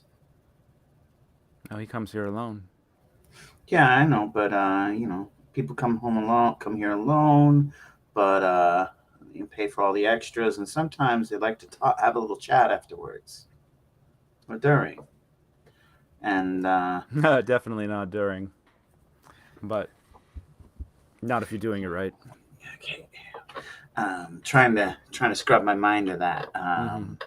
It looks like what pops into your head is like the cover of a bodice ripper. Yeah, people are entirely too much pink flesh, and it's just like, too tall. There's too much tall. There's too Yep. much pink flesh. It's gross, right? Yep, Yeah. yep. But okay, look, I'm not interested in this guy. Okay, I'm more interested in an associate. That he's been around like a crew of kind of rough customers, some of those Barrowmaze Delver types. Only I heard they were taken to. Oh, he doesn't do the maze. Mm-hmm. Oh, he doesn't. Oh, okay. Oh, he doesn't. Yeah, he is surprisingly a man of simple needs. Mm-hmm. He doesn't I think he's lost. He's trying to figure out what to do with his life now. He's burned some bridges in his time. He does have friends that he talks about. 2 individuals. A kobold and a bugbear that he's mentioned. His traveling companions. They all came from the northeast. And now they've come here. Apparently there was some sort of trouble with somebody else's money. That's what he told me. She at this point, Maxwell comes back with a very, very nice bottle of wine. Still sealed.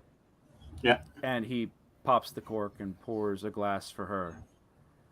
And turns to you and says, "That will be 10 gold, please." I slide over 10 gold. And it's like, enjoy your drink. Appreciate it. Yeah, these markups will kill you. It's just like the club. So, and you actually catch a glimpse of the label, and it's like, give me a history check real quick. All right. 9. Yeah, it looks the label looks classy to you. So clearly it must be expensive. Right. Yeah. It is not at all, like the equivalent of, buying Zima at the strip club. Right. I just totally showed my age with that. Anyway. All right. So yeah, you pay the money, and she says, "Okay, well, you bought me a drink. I appreciate that."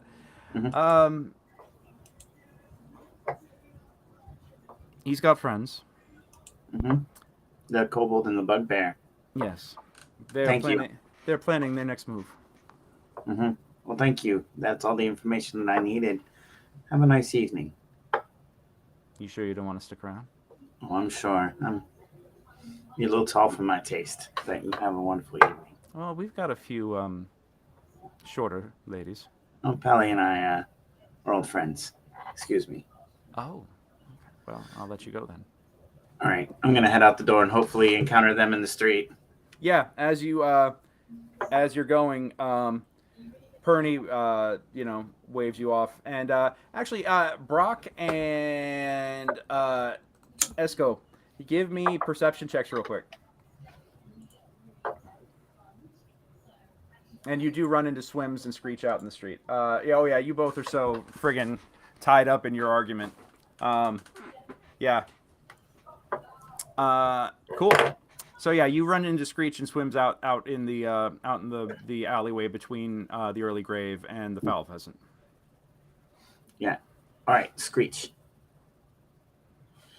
So there is a negotiable virtue woman in there, and I give her the description with the the bodice and the tall Flesh performer. Right. So Yes. Okay, I got information about our Mark's friends from her. I need you, who she has not seen me with, to go in and chat her up and find out where in the establishment she does her business. I don't care how you might figure that out. Oh, absolutely. You give me a description of this particular woman so I don't confuse her for another. She's tall, buxom, pink skin, like long hair. Does she have a name? Yeah, I can't. Sorry. What was her Give me name? a wisdom check. Okay.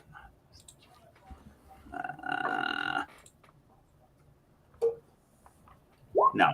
Look, I don't know. She's in there drinking some really, really expensive wine. Good. I'll talk to her. I can find that. What did the label look like? Just to make sure. It looked really expensive. Okay. Okay. And so, Yeah. look, we need to know what part of the building because our Mark's going to be in here tomorrow night. Yes, absolutely. Okay. Right. I march in. Okay. Give me a perception check as you walk in. Come on, mouse. All right. We should like climb the building and see what we can see in through the windows. Yeah, you walk in and you look about, and there are 3 different women in the lobby now, and a gentleman, and one of indeterminate gender. So and you just as you were walking in, you noticed that it seems like, I don't know, maybe the group rate wrapped up or something, but there was a group that came out of mixed gender group came out, all kind of high-fiving and celebrating. And you go in, and like I said, suddenly there's just a whole bunch of folks who are a whole bunch of individuals of the night now hanging out and waiting for the next group to come in. And yeah, there are 3 women that could match that description based on what Argnag told you. How many of them have nice wine in front of them? None. How well versed is Screech in the workings of these kinds of places? Oh, I've played in a pleasure house or two. Give me a wisdom check then, real quick. Bard with wisdom. Or charisma. Give me a charisma check. I'll let you do charisma on this. Just a general charisma check. Yeah. Oh boy. Yeah. You're looking really hard for that for that wine glass, and nobody is drinking. You actually do see. With an 18 perception, as you look about, you do see across the room that there is a mostly full glass of red wine that is sitting now on the far side of the wine bar, like on the back bar, with some ruby red lipstick on it. It looks like only a sip or 2 has been taken of it, and then it was set off to the side.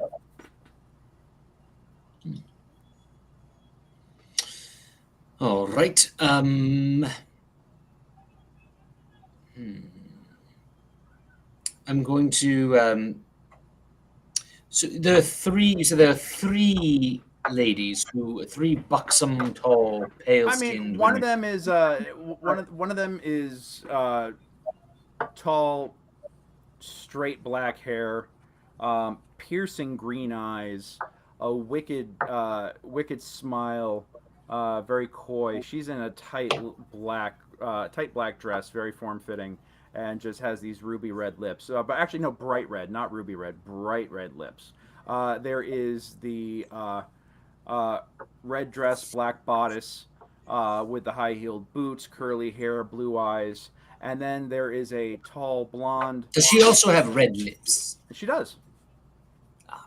And then there's a tall blonde. She's got her hair styled up, so she's not terribly tall, but her hair makes up for a lot of it. And she's got brown eyes and a cherubic face, and they all kind of take notice of you, as does a half-elven gentleman in a very nice tight-fitted shirt and leather pants with an enhanced codpiece and bare feet. He's just kind of like leaning up against the bar and regards you. So yes, I am quite beautiful, aren't I? And he rolls his eyes and just like, oh, nope, Yes. nope. I've done that before. Never again. I have rules. I have standards. Well, once you have had your feathers plucked, it is hard to turn back, my friend. Well, go pluck yourself then. Where to pluck these strings? Yes, Yes. indeed. Yeah. As you look about, who do you want to approach? Is there someone behind the bar? Yes, there is the orcish gentleman with the chiseled chest and the big arms and the vest with the literal broken cuffs and a bow tie.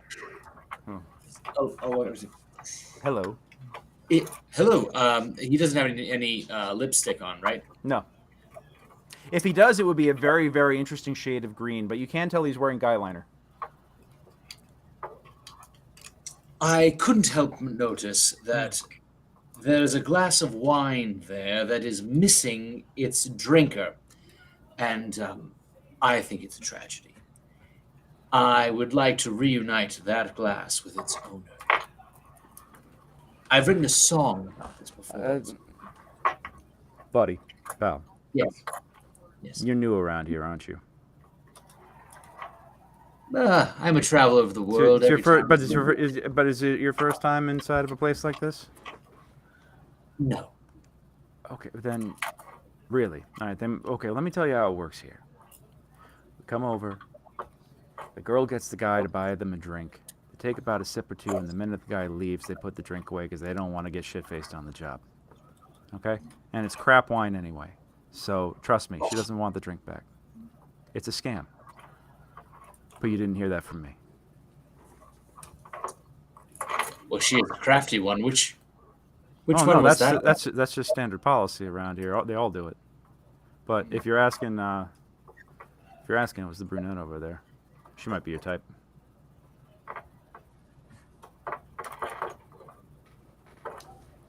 I slide him a silver. He takes it and it's just like, thanks. Yeah. All right. So I go over to the brunette.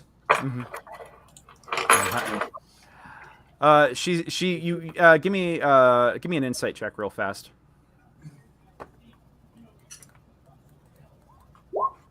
All right. Yeah, you can see just like flashing across her face, like just like this, the very briefest micro expression of, oh god damn it, before she like snaps the charm on.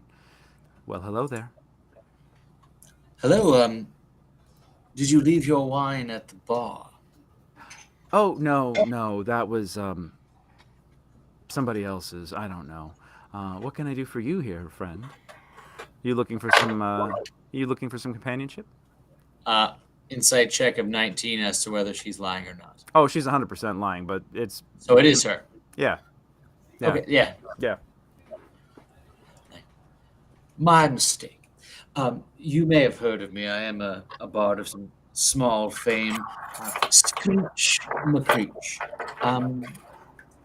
You don't have to ask we for heard an autograph. we heard the singing from through the walls here. You're only right next door.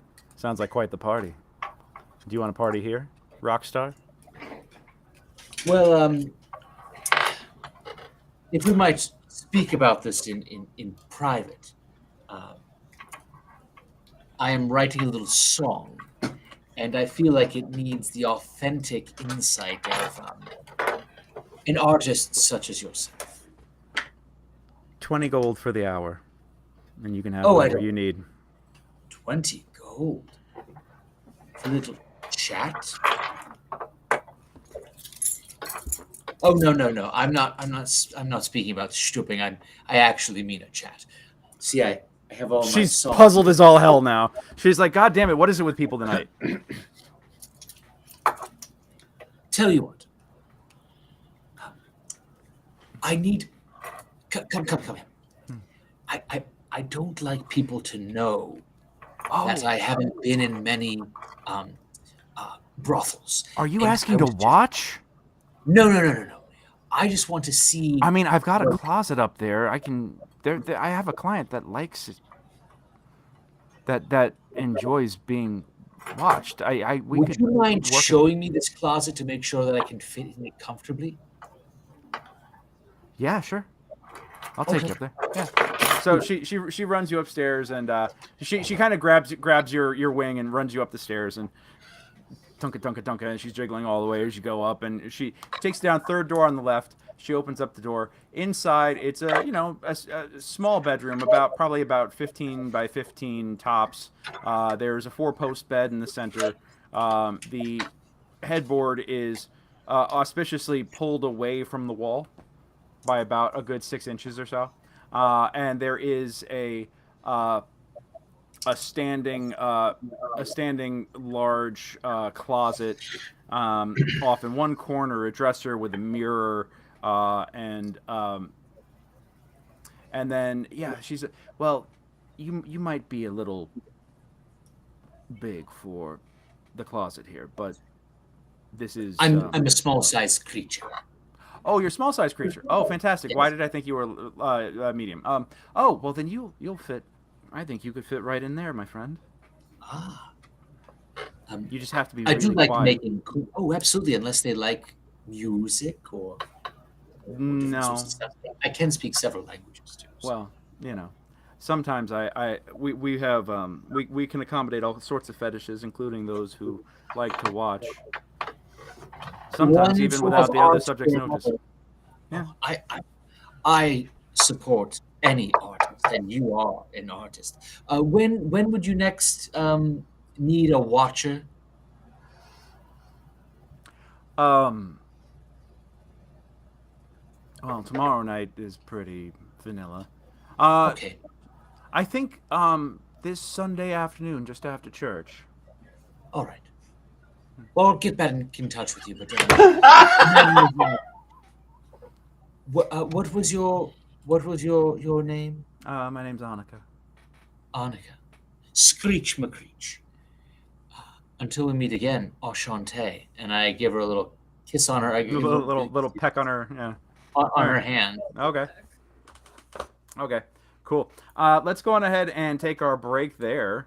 And we will be back in about. Let's go ahead and call it 5 minutes. Yeah, we'll take 5, and we'll be right back. Thank you, 5. Thank you, 5.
All right, let's bring it on back.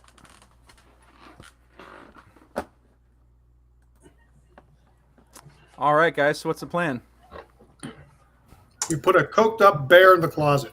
Oh, God damn it. Oh. Okay, we have a rug. We have a rug. We got me and we can stuff the three of the little guys in the two of the little guys in the closet, and the orc can be, yeah, we got it. We got this. Is there a fish tank option? I can.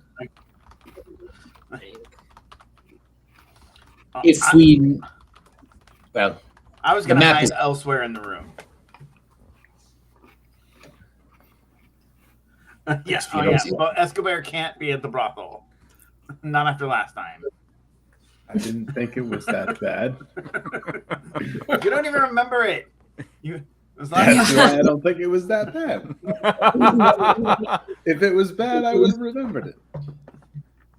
Wait, is this the Goldilocks thing? The Goldilocks comment? Yeah, For starters. flashback to Perny like yelling at Arnag, going, "We don't even know what he wants. All he wants is try out the different beds in the porridge, and he's disturbing everybody. He keeps asking for porridge and demanding to sleep in every bed in the place. It's not allowed." All right, and we cut back to this. Okay, so She's he such can't go a in. short woman. She's got a very long memory. Okay, Escobar can't go in. Cut scene. Yeah. It's complicated. That's the explanation we get. It's complicated. She's like, "We've never seen a fetish like this. We don't even understand." Just yeah. Should be celebrated, not shunned. So, like hiding in the stables, right? Like making our plan. Okay, look. So, like, we're gonna take this guy out of there, but he's got friends. He's got a kobold and a bugbear, and I don't see a lot of kobolds and bugbears in town. Yes. So Nor I haven't seen any of them around either. Do we have to attack them in the room? I mean, that seems like a party of this size would be hard not to spot. well, that's why I'm gonna sneak in. Me and the lady are gonna sneak in.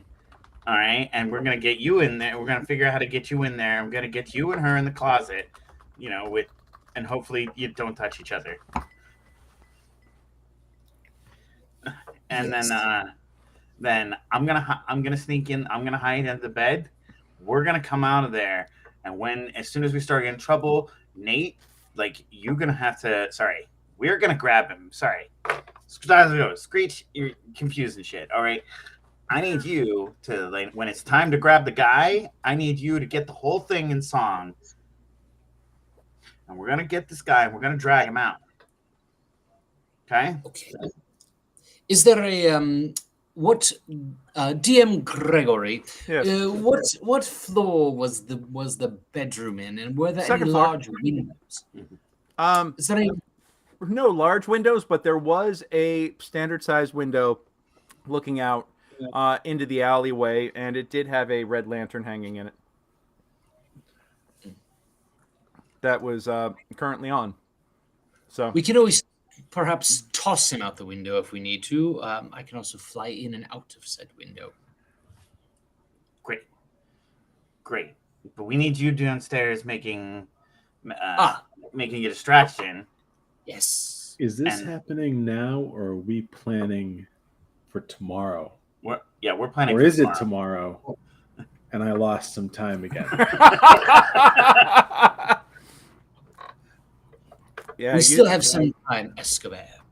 Okay. If you need me to go in there, we should have like not a safe word, but like a danger word. Escobar. The danger word is, "Holy fuck, Escobar! I need you." That's a big fucking word. Okay. I'll try to remember that. Holy I fuck. might just run in anyway. I don't know, but I'll try to wait for Okay, that remember, word. holy fuck, Escobar! I need you. Yeah. All right. Say it back to me.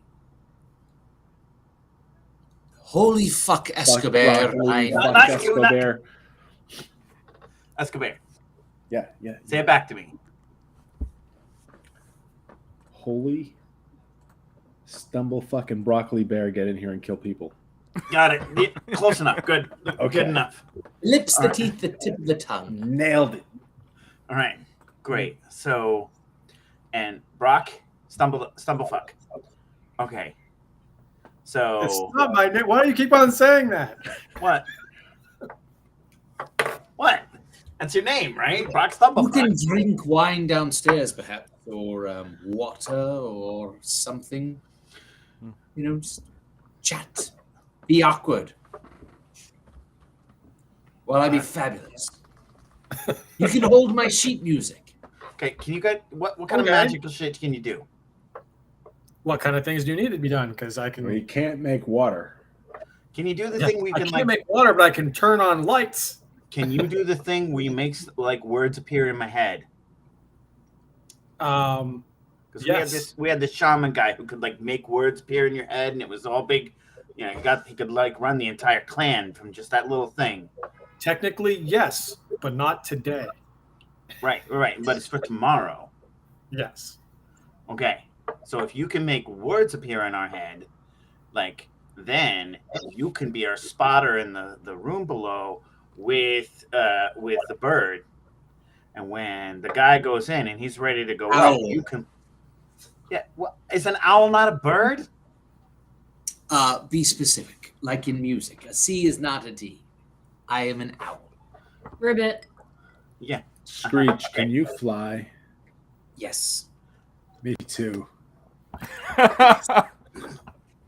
I've heard. All right. So we got our muscle on standby. You're the spotter. You're the distraction, and me and the incredibly beautifully dangerous Lady Frog here. We're the blade in the dark. All right. We get the guy. Hopefully the girl's fine. She gets just a little scared, right?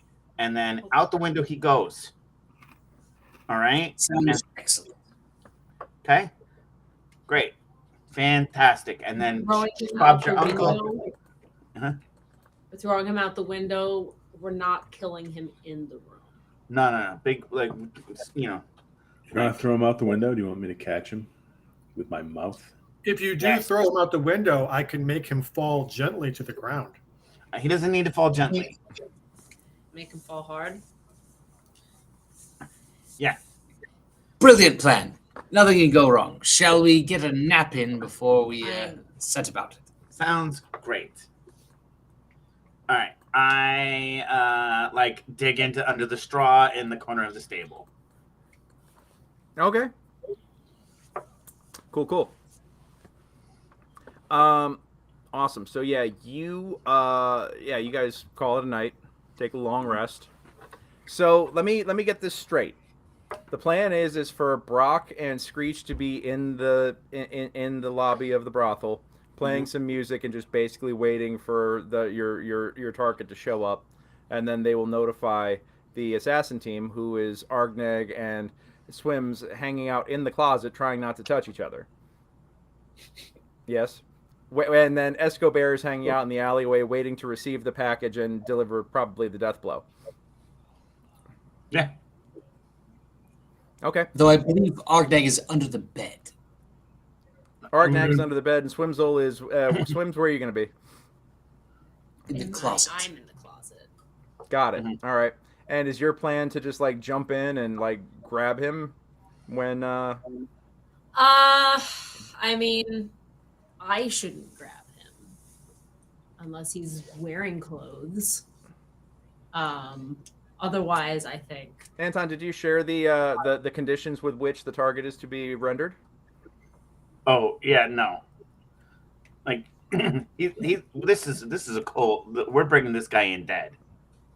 I asked if you wanted to kill him in the room, and you said no. No, not in the room. No. We don't want the blood and the mess and everything. We want to get this guy out there and kill him outside. Well, I just poisoned him with Great. my skin. So I can give him a big old hug once he's naked and just do that. Great. We'll see what condition he is in when he enters the room and give him a couple minutes. He's also really big, so like we gotta, out the window he goes. Great. All right. And Nat, what effect does your poison have?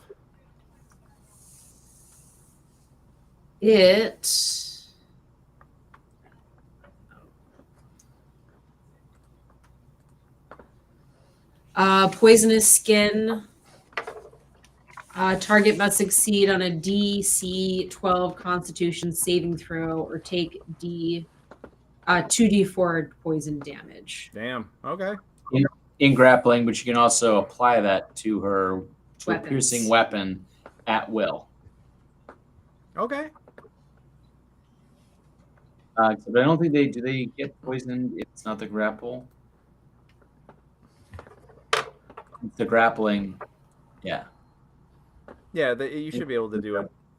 Do it with a grapple. All right. Yeah, so grappling. Cool. We thought of everything.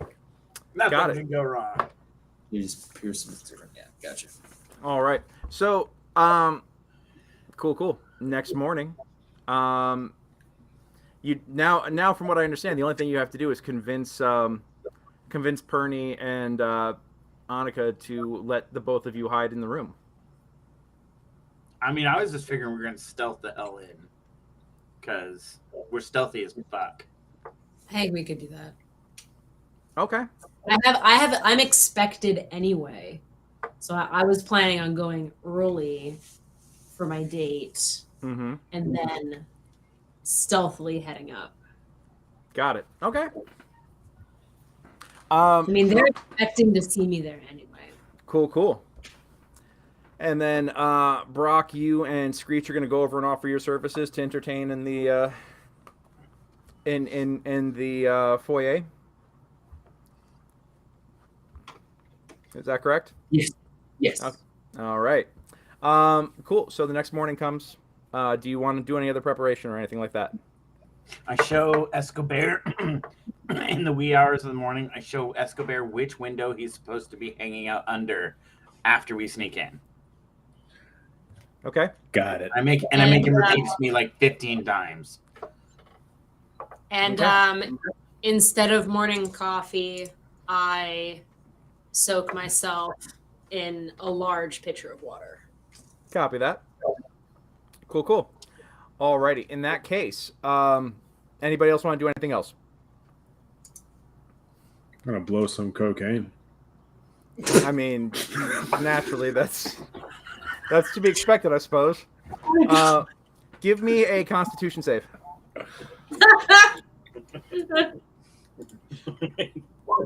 Oh yeah, you do a Party nice, bear. You're feeling great. You're feeling great. I get into the honey. Bolo's private He's not stash. doing line. He's not doing lines of coke. He's doing ridges. Of He's coke. literally doing like a whole. He's just inhaling a whole 8-ball at once. So yeah, we'll get into what that means for you in a little bit. Yeah. So evening comes, or afternoon comes. You guys go over. Screech and Nate or Brock. Perny is like, good evening, my fine feathered friend. I saw you here last night. Back for more? Yes. Yes, well, I thought perhaps I could work on some of my more sensuous songs down here. Not on the bagpipe, but just on the hammered dulcimer. I think it's quite an aphrodisiac for many creatures. Indeed, everyone enjoys a good hammering. Yes. Yes. Figured maybe I'd put out a little bowl. No charge to the house, of course. Just a little bowl in case anyone, feels so inclined to offer a little tip. Everybody wins. Just a tip. Yes. All right. Just for tips. Yes. I understand. Just the tip down to the nuts, as we say on the hammer dulcimer. You always have to keep the nuts nice and tight so they get a nice little bounce. This is true. Sexual innuendo. Is he with you? Yes, he is going to be holding some of the music. He's a bit new to brothels. But, Yes. Well, we could. I'm sure someone around here would be happy to introduce him into the finer aspects of this establishment. I'm sure. Can I interject something real quick? Are you? Do we all there? get inspiration after a long rest now? Is that part of the? Yeah, you do. Yeah. Yep. You each get inspiration. Remembering that. Mm-hmm. All right. I'm inspired. Yep. My pants are inspired. Oy vey. All right. Yeah. You give me a persuasion check just to, because she's like, you're fine, but your friend here is a little. Well, you speak the honeyed words, and you're like, I really, really need the help. So she's like, fine.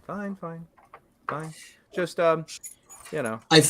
I've found in certain brothels and stuff, such having someone who is a little bit less socially keen makes other people who are just slightly socially keen feel more relaxed because they're,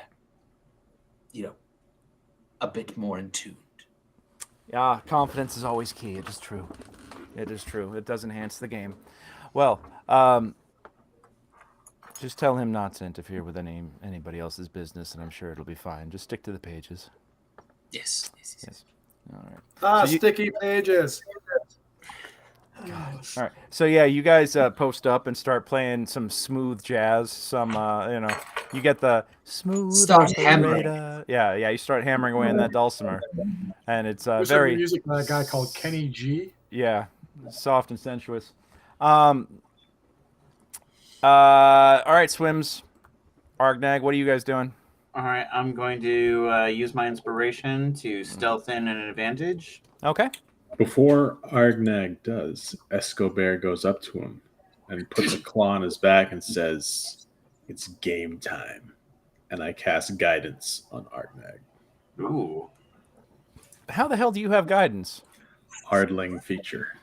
Oh shit, that's right. Okay. The idyllic ancestry. Oh, that's right. I get Yeah. guidance as a All right. All right. 25. Yeah. You stealth. 22. You don't have to use it right away. You can save that for. Well, it only lasts a minute, Oh, all right, well, and it's concentration to maintain it. So. use it or lose it. So, he and you don't just go up in the shadows or anything like that. You come in, you kind of work the room for a couple of minutes. You go off upstairs, arm in arm with someone, down the hall to their room, and then pop out and just say, "Oh, got to go to the loo." And they're used to people getting second thoughts and bolting out of there. but you just go up and then you flit your way down the hallway. Now, the trick is, did you notice where Annika was? Are you aware if she was in the lobby before you snuck in? I mean, Give me a perception check.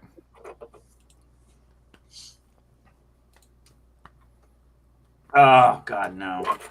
Yeah, you didn't even notice or think about that. So, give me a high or low. Let's go high. Okay. You approach her door.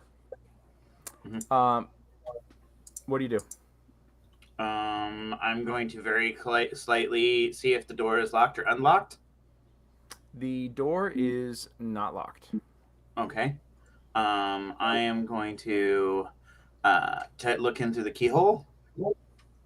Okay. And press my ear to the door. Give me as you put your eye to the keyhole. Give me a dexterity save. Okay, shit. Dex save. 13. 13. You get popped right in the eyeball by what looks to be like a little force beam, and you it occurs to you that they probably have precautions against spying like that. No peeping toms allowed. Yeah. Without consent. So yeah, you are now blinded in one eye. Okay. Yep. Like permanently blinded, or? You're not sure yet. I'll let you know. Yep. But like I said, the door's unlocked. All right. Well, I guess I'm gonna have to pop it. All right. You pop the door open and the room is empty. Okay. All right. Well, I sneak in. Okay. And, I'm gonna hop in the closet because my frog is not here yet. So hiding under the bed until the time is not. Okay. Okay. Cool. Swims. What do you want to do? You come in a little while later by yourself. I come in and I'm wearing all red leather, very very strappy outfit, lots of skin showing, and I come in and I immediately slowly. I'm sorry. walk. Say that again, but slowly. No, I'm kidding. No, keep I going. slowly walk right to the bar where I put down a red piece of leather and sit at the bar, and I should say I'm assuming the bartender's there since it's open. Indeed. But I immediately sit down and I don't say anything, and I just He comes out carrying a case of wine. He stops as he sees you, and you can actually see his eyes kind of go wide, but in like a whoa kind of way. He tries to recompose himself and puts the case of wine on the back bar and turns and says, "Oh, you're back." Good I evening. am. Good evening indeed. I will take the thimble of Merlot, and I put 3 copper on the table again. All right. I'll take the thimble and the bath, if you don't mind. Well, you wouldn't want to get such an outfit wet now, would you? No, and I immediately strip, showing my. I was naked in the first one. I'm a That's fair. frog. Yeah, it's true. It's true. I have human anatomy. Yep. I'm a frog. Yep. He's he watches and says, by the way, I got that scroll in anticipation of your return. Is it just the one scroll? You can only use it once, or were you able to practice at all? I mean, I'm suddenly feeling very insecure in myself and not sure how to interpret that.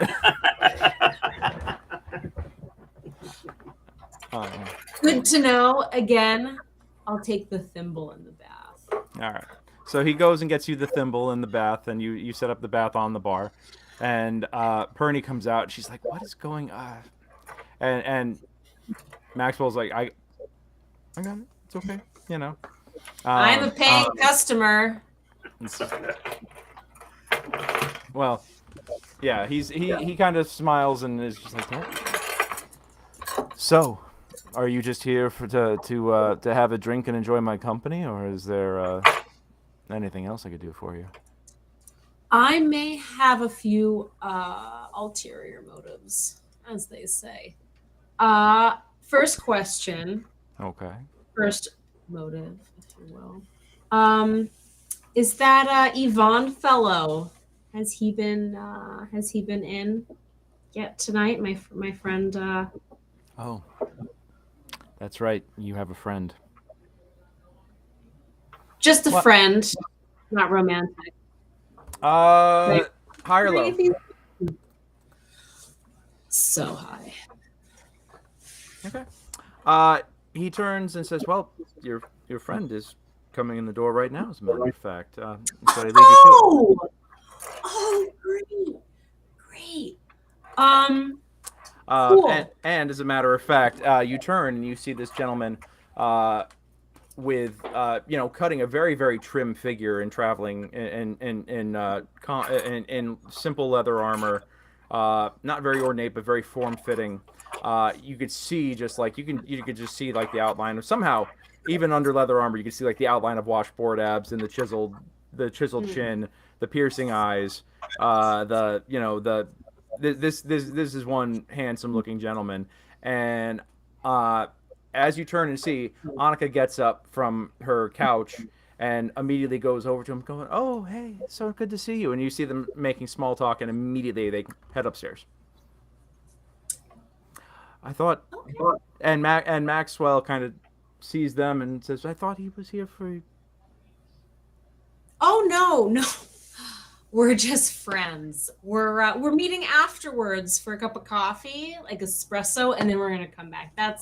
We're just friends. No, I don't, and You got what I need. Yeah. So yeah. Sorry, the dulcimer just like goes into the familiar groove there. But you say we're just a friend. But as I'm enjoying my bath, I quickly sip my Merlot and I say, "Do you have the scroll handy by chance?" I thought you'd never ask, and he pulls it out of his vest pocket. What time do you get off of work? Does the brothel ever close? No, but I'm due for a dinner break. How about you give me an hour to get ready, freshen up. I'm gotta get fresh from my bath and get my outfit back on. Leather on wet skin doesn't usually work. So I gotta, dry off and get ready. And how about we meet out back in like an hour? Do you have a room next to where my friend is? By chance? I'm a little bit my pregame is very voyeuristic. If you get my ribbit. I see. Give me a persuasion check.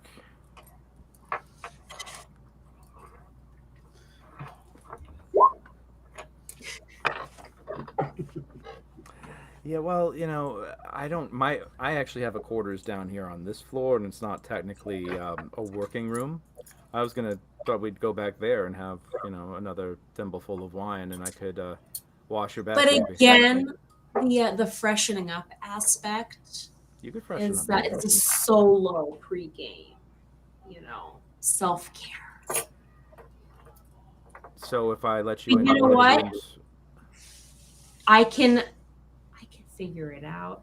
I'm a smart frog. I can probably figure it out. Is there a restroom I can use on this floor? Oh, sure. There's a chamber around the corner and down the hallway. And is that, just as like a layout map question, is that opposite of the stairs they went up, or is that on the same side of the room? It's on the same side of the room as the stairs they went up. It's just down. You've got the stairs. This is laid out similar to the to the early grave next door, where there's like this lounge area. There's stairs going up that's very close to the door. There's the bar, and then there's a hallway that goes down where the you know that the chambers are located, and the kitchen, or in this case the access to the wine cellar, etc. Now, if this place is anything like the early grave, give me an intelligence, or no, give me an insight check.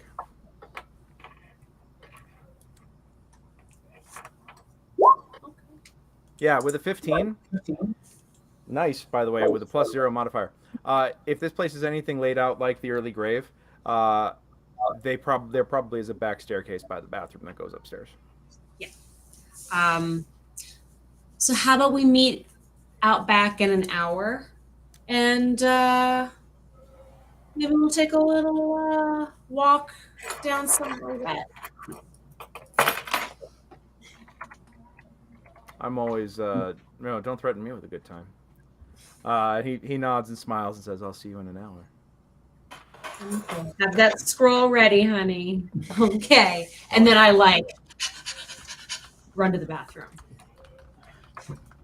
I assume that I see this happening, and I just start playing some very saucy songs to gather people's attention. Yep. And little call and response ones too. And Perny comes over and says, "No, smooth jazz only, please. Like, we need to maintain the ambiance around here. You know, we don't. We want. I want people to be able to go upstairs and do you know? Let's get it on, and cut to Yes, I do. yeah. Cut to Swims. Swims. You pass by you go to the bathrooms. You see the chambers in front of you. What do you want to do? I would like to look around for another door stealthily. That looks like a staircase door. All right, give me a perception check. And while you're doing that, Argnag, you've been hanging out in the closet. You've been covering your eye in the darkness, and you're trying to be like, "Oh God, like what the hell? What the hell did I just do here?" And you think that maybe, just maybe, your sight's starting to come back, but it's getting really tricky. Like you're not sure, especially because you're hiding in the dark closet. But you hear the door open and some conversation. A man and a woman. Damn it, wizard! Chatting and a little bit of lip smacking and like laughing and whatever else. Now, Swims, you do see a back staircase that goes upstairs. There's a sign across along one wall that says employees only. I basically work here, but I check to see if the door is locked. The door to the bathroom is open, but there's no door on this stairway. It's just an open staircase. Oh, it just has a sign that says yeah. door. Oh, okay. I sneakily go up the stairs. Okay. Now, one of the things you do know is that no one is supposed to be up there without an escort, literally and figuratively. So give me a stealth check. All right, 12. 12. With this +7 modifier. You start heading up there. And we'll cut back to you in a moment with that. Escobar, what are you doing? I am sitting out in the alleyway under the appropriate window with my feet out in front of me. Is it? Give me a wisdom check with disadvantage. Wisdom's one of my dump stats. Okay, 10. with a 10. Yeah, you're certain. The average bear. Yeah, you're 100% certain that you are underneath the correct window. But real quick, pick a number between 1 and 10 for no particular reason. 8. And high or low? You asking Escobar? It's high. Copy that. All right. Oh, trusty rock. Yep, you are. Yeah, you're good. you're good. You position yourself there. Give me a perception check, but because you are high as fuck right now, do it with advantage. All right. Here we go. Oh yeah. 21. 21. As you Nat look down 20. you were sitting underneath the window. You look down at the end of the alleyway, and you hear some conversation, like a little and and your little war bear ears kind of like tilt and turn, and you look and you see what looks to be a little lizard creature. And what looks to be a big bear, like a big angry kind of bear floof wannabe creature, like shaking their heads and walking towards the front of the early grave right around the corner. All right. I'll watch them. Okay. They're going into the early grave? They go. It looks like they go. You see them cross across the alleyway, and they look like they're headed towards the early grave, which the entrance to is like just a little bit further down. Like they're walking along the sides of the two buildings, and the alleyway is the area where the backs of the buildings meet, and you're in the alleyway there. And they look like they're walking along. They now cross across the alleyway and now are walking alongside the early grave, probably to go in. Do I recognize that these are two persons that were associated with our target? I'm sure that you guys all talked to each other about that in planning, in setting this intricate and amazing plan. Well, it's good that they're heading away from the scene of the op. Yeah. As we say in the profession. Yep. Okay. Cool. Awesome. I mean, we're all level 1, so we're not consummate professionals yet. Oh no. Yeah. You guys are amazing though. I'm already loving this. Cool. So, Swims, as you are going up the back stairs, you do hear a door open and close, and you hear a gentleman getting kind of thrown out and some yelling, and there's a guy stumbles out into the hallway, and he's just beside himself. You realize that he's standing there, no pants on. His pants have been thrown and like over his face and over his shoulders, and he's the door slams, and you hear somebody on the other side saying, "That wasn't in the contract." Slam, and he's kind of like takes the pants off of his head and looks about and sees you in the hallway. Are you back in your outfit at this point, or are you naked as the day is born? I am back in my outfit at this point. Copy. All right.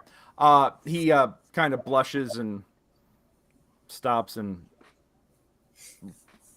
bowls past you. He's like, "You didn't see anything." Yeah, and you can continue on your way. Screech and Brock, give me perception checks real quick.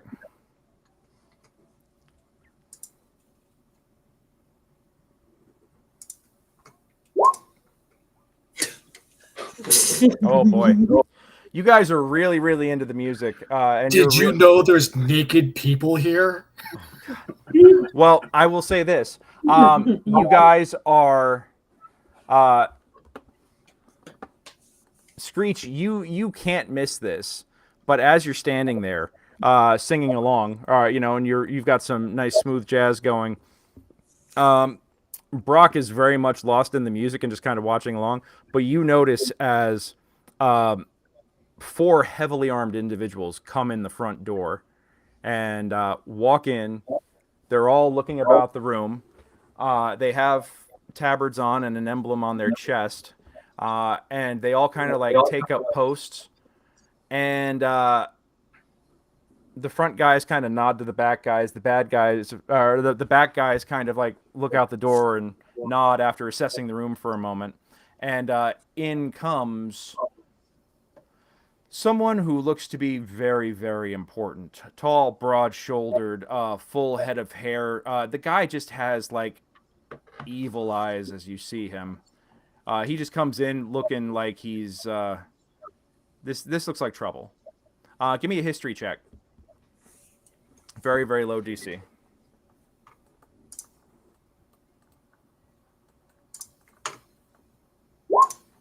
Oh boy. How low of a DC? Not that low.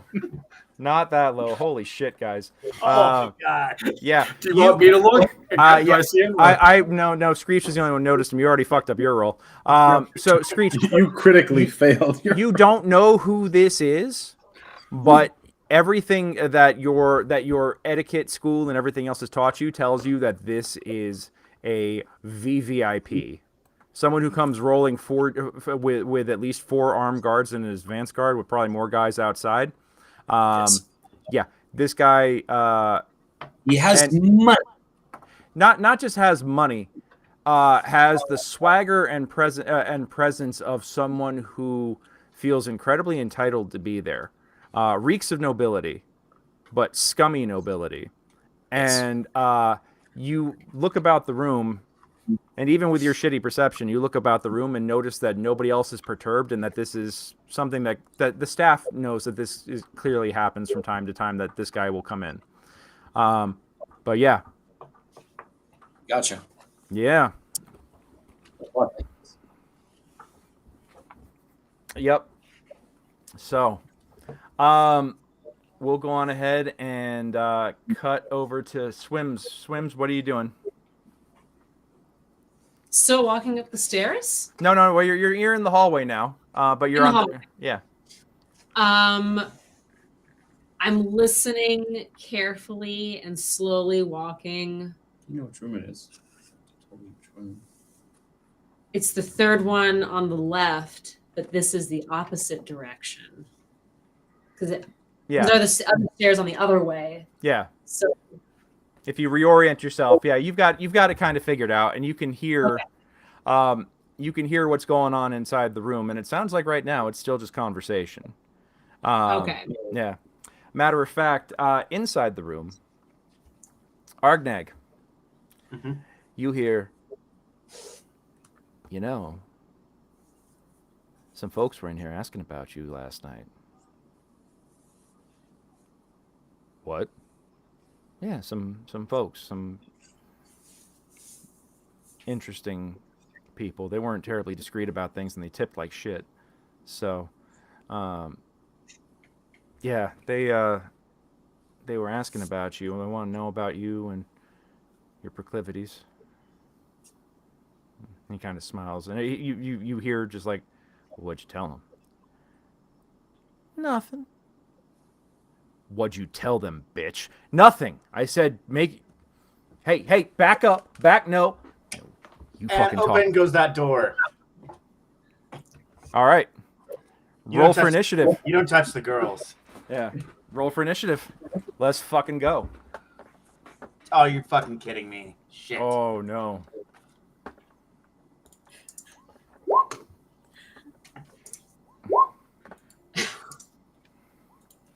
Does inspiration work on an initiative roll if you want? I had to use mine for the stealth. Okay. So I'm gonna say that to start things off. Mhm. Wow, Argnag, you have the surprise round. What do you want to do? I would like to try and bury a hand axe in this fucker. All right, roll your attack. All right. And axe thrown. No, thrown. It's so this is Is my critical perception carrying through to hearing commotion? so 16. That's a hit.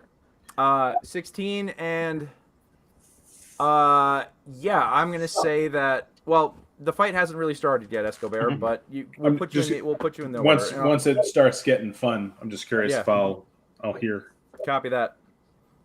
Okay. All right, And- that's a hit. Roll your damage.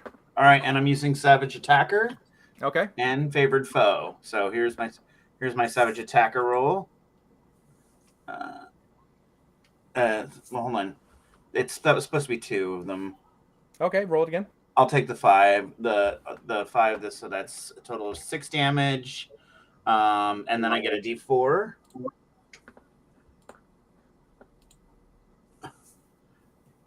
So that's a total of 10, and then I will use one of my something of the mighties. It's called Fury of the Small.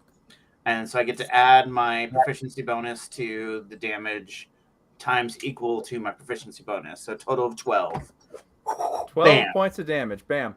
All right. Yeah, so you come flying out of the closet, and you see across the room that this guy has got Annika backed up against the wall. He's got his hand on her throat, and you notice that he's actually mostly undressed already, so he has no armor right now. He still has his pants on, but you notice that his jerkin, his leather jerkin, and his belt with his sword and his dagger are both on the chair by the door. Mm-hmm. You literally almost caught him with his pants down, except, things. And then you chuck your axe at him coming out of there, and it sinks into the back of his shoulder, and he's, you bitch! And what the fuck is this? He, on his turn, he is now, because he got a shittier initiative roll than you, he's going to turn and run to his, run to the door, grab his scimitar out, and whoom, unsheath it. And this is a small room, so he's gonna grab it for his action and draw it, and he's gonna take a defensive position. And actually, he's gonna, and for his bonus action, he's gonna pull his dagger out as well. Okay. So now he takes up a defensive position by the door. He's got the door directly to his back, and he looks at her and he says, "You're dead, but you first." Swims. All right. Fucking wizard. Top of the order. That guy is not involved in this fight. That guy is not involved in this fight. That guy is not involved in this fight. Escobar, give me a perception check. Straight or advantaged? You're listening very specifically for this, but you're listening very keenly. So go on ahead and just give me a straight roll, because there's other circumstances. 13.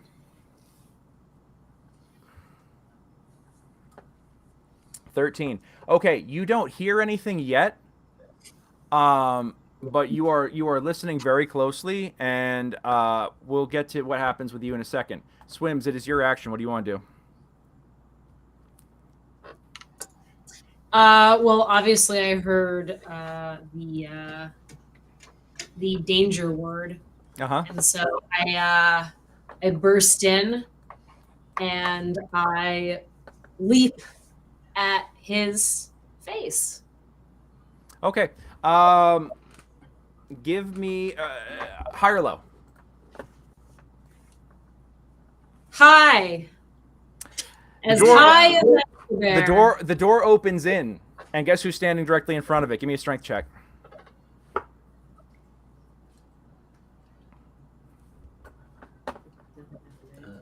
Click above it.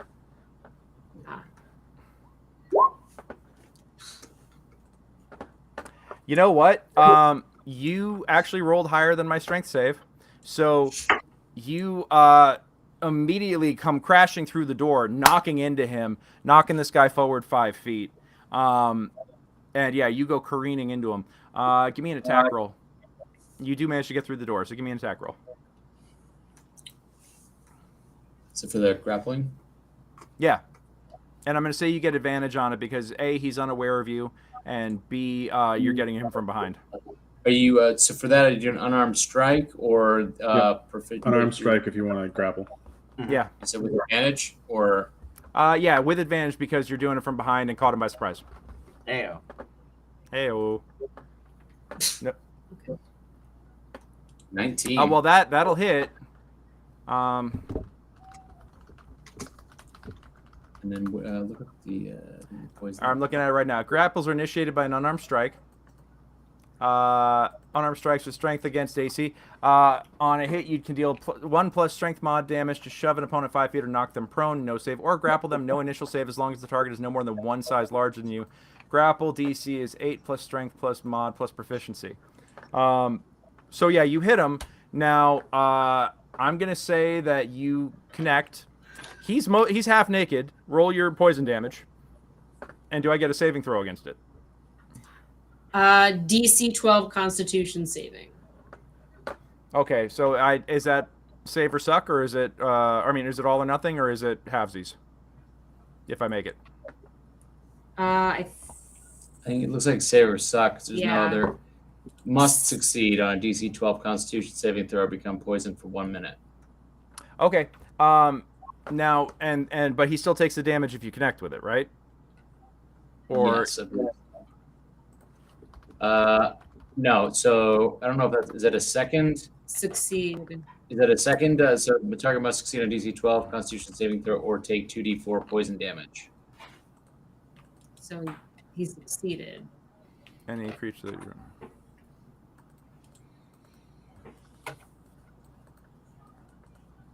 I mean, Oh, he- got it. So you actually have to hit him with a piercing weapon in order to do damage. Okay, so he succeeds the save. He succeeds the save. He succeeds the first save, but here's the trick: if he doesn't break away, he has to make another save next round. Okay, so yeah, you suddenly you come in from behind and just like wrap yourself around him, and you knock him off balance and wrap yourself around him, and you're covering him, slathering him in poison. Argnag, you're up, and you also threw your hand axe. How many hand axes do you have? I have 4 total. Okay. Cool. So yeah, you now have advantage on your attack roll against this guy because Swimzol has him restrained. What do you want to do? I am going to bash him with the backside of my axe. Okay. Go on ahead and make your attack roll. Okay. Get back on my character sheet real quick.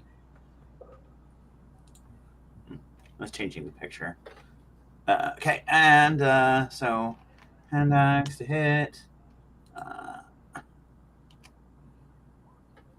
10. No, well, you have advantage, so that's technically an 11. But unfortunately, his hold on, restrained. How does that come through? You can't benefit. Yeah. Yeah, you know what? The thing is that you don't feel comfortable taking that swing because you're afraid of actually hitting Swimzol right now. Right. So that, as a result, you decide not to go through and follow through on that swing at the moment, but you do keep him kind of warded away. At this point, he is going to attempt to break out of the entanglement.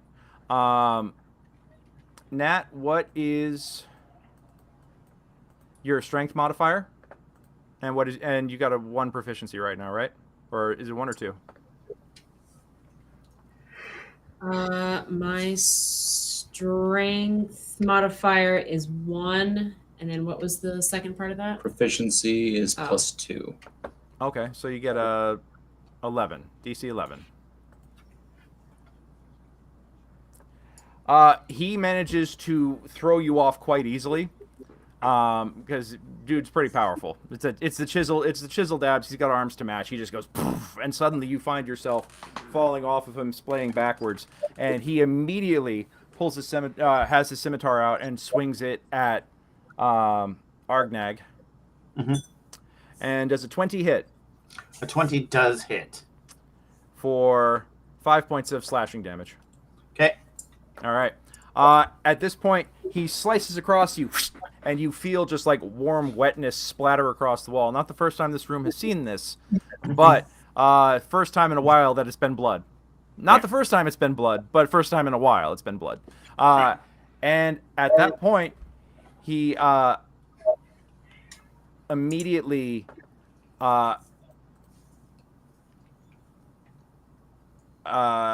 moves to move on you. And at that point, Annika screams for help. And on that, we're gonna call it here for tonight. Bum bum bum bum. She screams for help so loudly that very clearly everyone in the nearby area will have heard it. So, yup, you have failed your stealth check. You have failed your stealth operation, Agent 47. I did so much damage in the first round. I thought I was gonna drop him with that. Like, holy no, shit. this guy is meant to. I selected somebody who was meant to be more of a team kill. So Yeah. you're in for some shit now, but this is gonna be fun. Awesome. Well, hey, yeah, this episode took a lot of twists and turns that I was not expecting at all. But real quick, what do you guys think of the new character creation process and the characters that you've rolled up so far? I mean, any what I did like you how like about it? What did you like? customizable it is. Yeah, I think that's especially making your own background. absolutely. I It look seems like they forward- stuck that right at the forefront. You know. Yeah. And you look forward to what? I look forward to it being a little bit more streamlined, maybe, or I either that or I just didn't find it, but where to actually use these templates in D&D Beyond, because under a regular character creation, it wasn't an option that I saw, or I That's missed. really I weird. missed a toggle or something. Yeah, because I see that the one D&D play. Oh well, it's listed in the source books. I'm looking at it right now, but okay. But the options aren't there. Like I couldn't pick an the Ardling options- for a race or anything like that. Yeah, and I think Yeah, it specifically said that it's not in there yet in the. Gotcha. Okay.